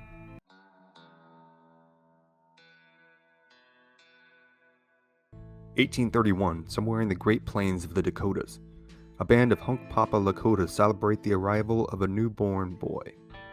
The son of a warrior named Returned Again and his wife, her Holy Door. He is the apple of his parents' eye. The baby boy is named Jumping Badger. The Lakota, also known as the Sioux or the Teton Sioux, were a martial people whose itinerant lives were based on the buffalo herd's migration and warring with anyone who sought to stand between themselves and those herds. The Lakota are comprised of several bands: the Sikangju, the Oglala, the Itasipcho, the Hunkpapa, the Minikanju, the Hisapa, the Sihasapa, and the Uhinumpa. Though they possessed a few close allies throughout the years, including the Cheyenne and the Arapaho, their enemies were both numerous and vociferous. The Assiniboines, the Flatheads, the Hidatsas, and of course the U.S. Army were all hated enemies of the Lakota. This was largely due to the Lakota being relatively recent arrivals to the northern Great Plains, arriving sometime in the 18th century from the Great Lakes region. They had been encroaching on and taking over many other tribes' hunting lands and building a significant amount of animus towards themselves in the process. But perhaps the most hated enemy amongst the Lakota people were the Crow. Interviews of Lakota warriors taken well into the 20th century often denote their still vibrant, vitriolic hatred for the Crow, whom one described as the most cowardly tribe that ever lived. Safe to say, there was no love lost between the Lakota and the Crow. The young men, like all young Lakota, were taught to hate their enemies and to defend their families at all costs. This meant being proficient in all means of martial endeavors, from horsemanship to marksmanship to wrestling. Their mettle was tempered and tested through long exposure to sweat lodges and cold rivers, winter snows and summer suns. But in conjunction to building their bodies, the young men also strengthened their minds and, of most importance in the Lakota worldview, their spirits. They were inspired by fireside stories of great warriors' deeds, of great conquest, capture, and selflessness. They edified their spirit and vision quests. As with young men everywhere, they spent the better part of their teens and early 20s yearning for an opportunity to make a name for themselves. In Lakota society, as was the case with most Plains tribes, the only means of social advancement for young men was via prowess in both hunting and warfare. And so it was for the young Jumping Badger, or as his friends and family often called him, Slow. The name was a result of the young man's deliberate and methodical nature, but, like his birth name, it wouldn't stick for too long. By the time he was 25, though more than a few accounts have this story occurring when he was as early as 14 years old, the young man had established himself as a hunter and was beginning to make a name for himself as a cunning horse thief. And the tribe with the most horses on the northern plains at that time were the Crow. This made them a powerful enemy and an enticing target. In his book Empire of the Summer Moon, also linked below, author S.C. Gwynn describes the stealing of horses on the open plains as the equivalent of instantaneous transmission of thousands of dollars into one's bank account. Thus, many a Lakota raid was undertaken against the Crow in an effort amongst young warriors to build both capital and prestige. When a group of young Lakota, including Slow and a number of his cohorts, set out to raid a Crow camp on the plains of what is today South Dakota. As they crested the low rise in the twilight of the morning sun, they spotted their quarry, a large group of horses, seemingly without a guard posted, as the Crow believed themselves too far out in remote country to worry about raiders or intruders. This was what the young Lakota had been hoping for. Silently, they made their way closer and closer to the Crow's horse herd. At a signal, the stampede was started, and as many horses as could be taken in one fell swoop were driven away from the Crow village and northwest onto the open prairie. But now, the Crow were alerted. Now, the element of surprise had been rapidly, if predictably, disintegrated, and the Lakota were on the defensive. As often happened in these situations, a running fight ensued over rolling prairie land until, eventually, the Lakota managed to ensconce themselves in a defensive redoubt in a narrow ravine. The Crow pinned them down, intent on making these Lakota interlopers pay a mortal toll for their intrusion and intentions. At first, they rained down bullets and arrows upon the position, but finding the Lakota had procured themselves sufficient cover, they quickly found themselves mired in a stalemate. The two parties quickly found themselves mired in a stalemate. From their defensive positions, hunkered down behind rocks and logs deep in the ravine, the young, anxious Lakota warriors debated their next course of action. Escape was impossible, but so was an outright victory. And even if they could flee, what was the point in going home at all if it was without any of the horses they had stolen and with no enemy scalps to show? The debate raged intensely, but briefly, as one among them proposed his own solution. He would go out alone, he said, and challenge the Crow chief to a one-on-one fight. This was a time-honored means of intertribal conflict on the plains, and often a means through which a larger-scale conflict could be avoided via them playing out in individual combats. But obviously, these were very high stakes for the combatants involved. But the young man, perhaps now showing the virtue behind his supposed vice, was cool and even-tempered throughout. He took up his thick buffalo hide shield that could not only deflect bullets when held at the right angle, but also carried, he believed, a powerful protective medicine. In his other hand, he took up his single-shot musket.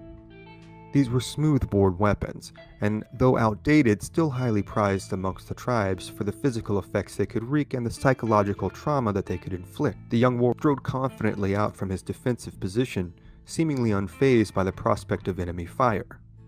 He called out in a loud, clear, and confident tone that he was challenging the Crow chief to a one-on-one fight, to the death, right here, right now. The Crow chief then strode out from amongst his men, also with a thick buffalo hide shield and a musket. He called out to the young, haughty horse thief that not only would he not be going home with any Crow horses today, he would not be going home at all. Now, the Crow chief said, he was going to kill him. Both men started in a militant trot towards one another, their comrades and charges waiting pensively behind them. As he ran, the Lakota, who was known to have a fine, clear, high-pitched singing voice, sang his death song. My trials are many, but my life is short. First to break step was the Crow chief, who, when the two were a few dozen yards away, quickly dropped to one knee, steadied his aim, and fired in one deft motion. The young Sioux warrior, now perhaps making some of his comrades behind him second-guess the propriety of his slightly derisive nickname, the Slow, managed to angle his shield down so that the musket ball ricocheted off of it and down towards the ground. However, before smashing into terra firma, the lead ball tore into the young Lakota's foot. It was a ghastly wound that would have rendered most combat ineffective, but the young man's countenance seemed unchanged, despite the blood pouring from his foot into the prairie dirt. His eyes seemed never to waver from his intended target, as once the Crow's musket had been fired, he now had time to stop and take aim for his own shot. As the Crow chief rapidly closed the distance, knife in hand, the young Lakota coolly took aim, waited until the Crow was but a few paces away, and deftly put a musket ball into his torso. The Crow went down hard, writhing in agony from the internal, irreversible damage done by the lead ball. However, he would not have to suffer long. Without hesitating, the Lakota hobbled as fast as he could on his badly injured and profusely bleeding foot to the side of his disabled enemy. Here, he quickly unsheathed his hunting knife and plunged it directly into the still-beating heart of the Crow chief. As the chief let loose his death rattle, the Lakota cut slits in the skin above his ears, then around the back of the Crow's head, and then the sides, and then finally the forehead. And after a few vigorous, violent tugs, he managed to wrest the bloody scalp from its previous owner and thus cement his reputation as a new warrior amongst his people. The Lakota present all made their way, Crow horses in tow, back to their home camp, where the young Slow was greeted as a conquering hero and fearless new warrior. The curious nature and fastidious disposition that had often seemed so perplexing to his people had now blossomed into not only a formidable fighter, but a trustworthy leader, and eventually as a kind of holy man, whose visions and premonitions would hold great sway amongst his people. In his life, he would go on to meet presidents and royalty, tour Europe, stay in some of New York's finest hotels, lead some of the bloodiest battles the northern plains would ever see, and ultimately die a martyr's death on a lonely, frozen prairie. The Lakota would know him Tatanka Hiotake, but you most likely know him as Sitting Bull. Sitting Bull would go on to be one of the most seminal figures in American history, and participate in countless more legendary raids and battles, including the legendary Battle of the Little Bighorn. And while those episodes are indeed coming soon, very soon, for tonight, those are other stories for other times.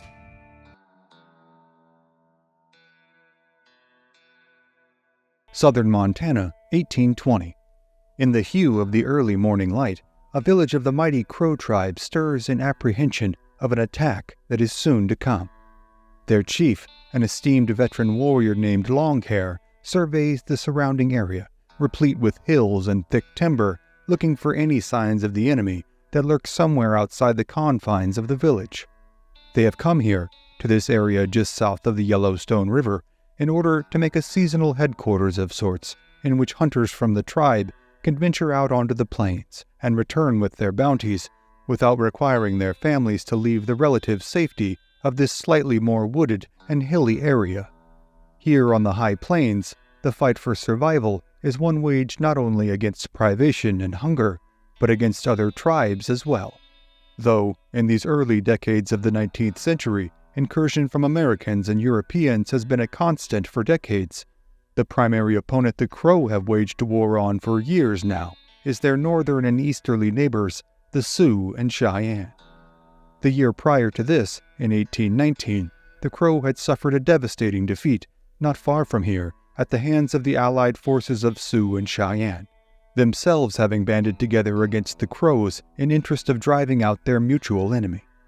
The day prior to this, a band of Crow warriors from this village had ventured out into the wilds in search of their hated enemies, but in a sickening twist of fate, had unknowingly passed a band of Sioux and Cheyenne in the area. That band of Sioux and Cheyenne are themselves intent on attacking this village of Crow. Late in the evening, a scout had come rushing into the Crow village, his head bloodied from an encounter with the Sioux and Cheyenne. The scout warned the village that the war party was on its way, and all who could be convinced to flee and take cover in the surrounding landscape did so immediately. Those who remained worked feverishly to construct timbered breastworks along the village perimeter, in an attempt to solidify any cover for themselves that they can. Chief Longhair has stayed in the village, and now he and only a few of the remaining Crow warriors, mostly old men and teenagers, face the coming onslaught. Only a few miles away, the party of Sioux and Cheyenne warriors, under the command of a Cheyenne war chief named Ice, makes their way towards the Crow village. The Cheyenne, in particular, are noted for their various warrior societies, composed of warriors who adhere to certain traditions, oaths, modes of behavior, and dress. Ice, a veteran warrior, belongs to perhaps the most curious group among these, a cohort of warriors known as the Contrary Society. Though all manner of extraordinary claims surround this mysterious group, including that they walk backwards and say no when they mean yes, it is true that they wear their war headdresses backwards. In Ice's case, this manifests in the form of a prairie dog skin, worn flapping down over his forehead. Cloaked in only moccasins and a breechclout, he is otherwise painted completely red, in the style of the Contrary Society.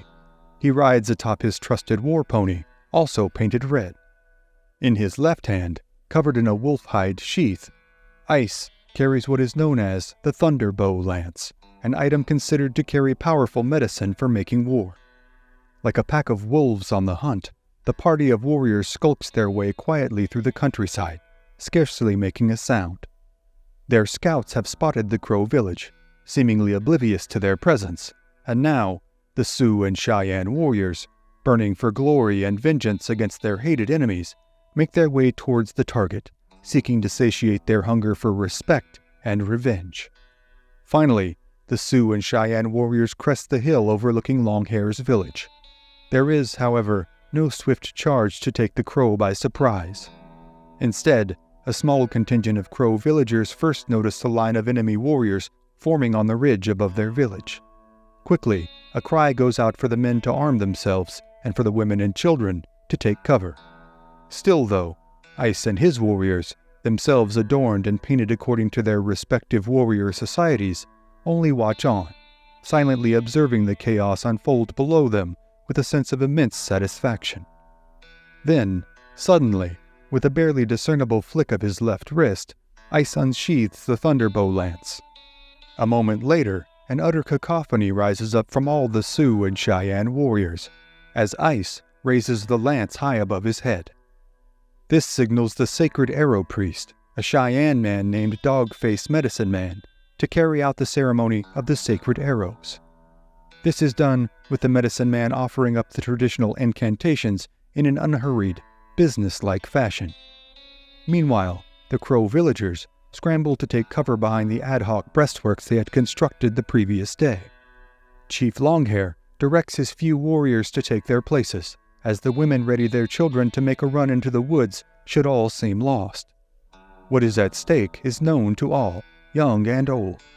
Plains warfare is not for the faint of heart. with virtually all fighting-age males, especially those unfortunate enough to be captured alive, being killed without question. The women and children lucky enough to survive the attack would find their old lives to be distant memories, as their best hope for the remainder of their lives would be to avoid abject servitude by being adopted into their captor's tribe. This long-standing enmity was born out of the brutal nature of the struggle to survive in these harsh environs, and fomented by the necessity of war as a means of social mobility within warrior cultures. Raids like these are not only commonplace, but a critical component of societal structure among many Plains tribes. Still, the visceral, bloody nature of raiding, even in the unforgiving world of the High Plains, seldom, if ever, becomes a banal experience for any of those involved.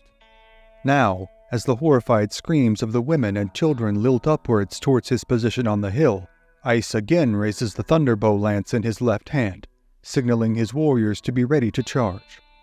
There is still, however, one point of unfinished business, a matter of honor, that Ice must fulfill before he and his men can strike the Crow village. A veteran Cheyenne warrior named Two Twists, his hair worn in 2 long braids, rides forward to the front of the line. He, too, is covered in war paint and carries a large rawhide shield on his left arm. In his right hand, he carries a large steel Spanish saber. Two Twists has made a vow to his grandfather, a respected Cheyenne chief named Red Painted Robe, that he would avenge the loss of the old man's beloved son to the Crows the year prior by being the first and only warrior to broach the perimeter of the next Crow village he and his cohorts were able to find. Now, in keeping with his vow, Two Twists raises his saber high above his head, begins to sing his death song, and urges his war pony forwards towards the Crow village at a full gallop.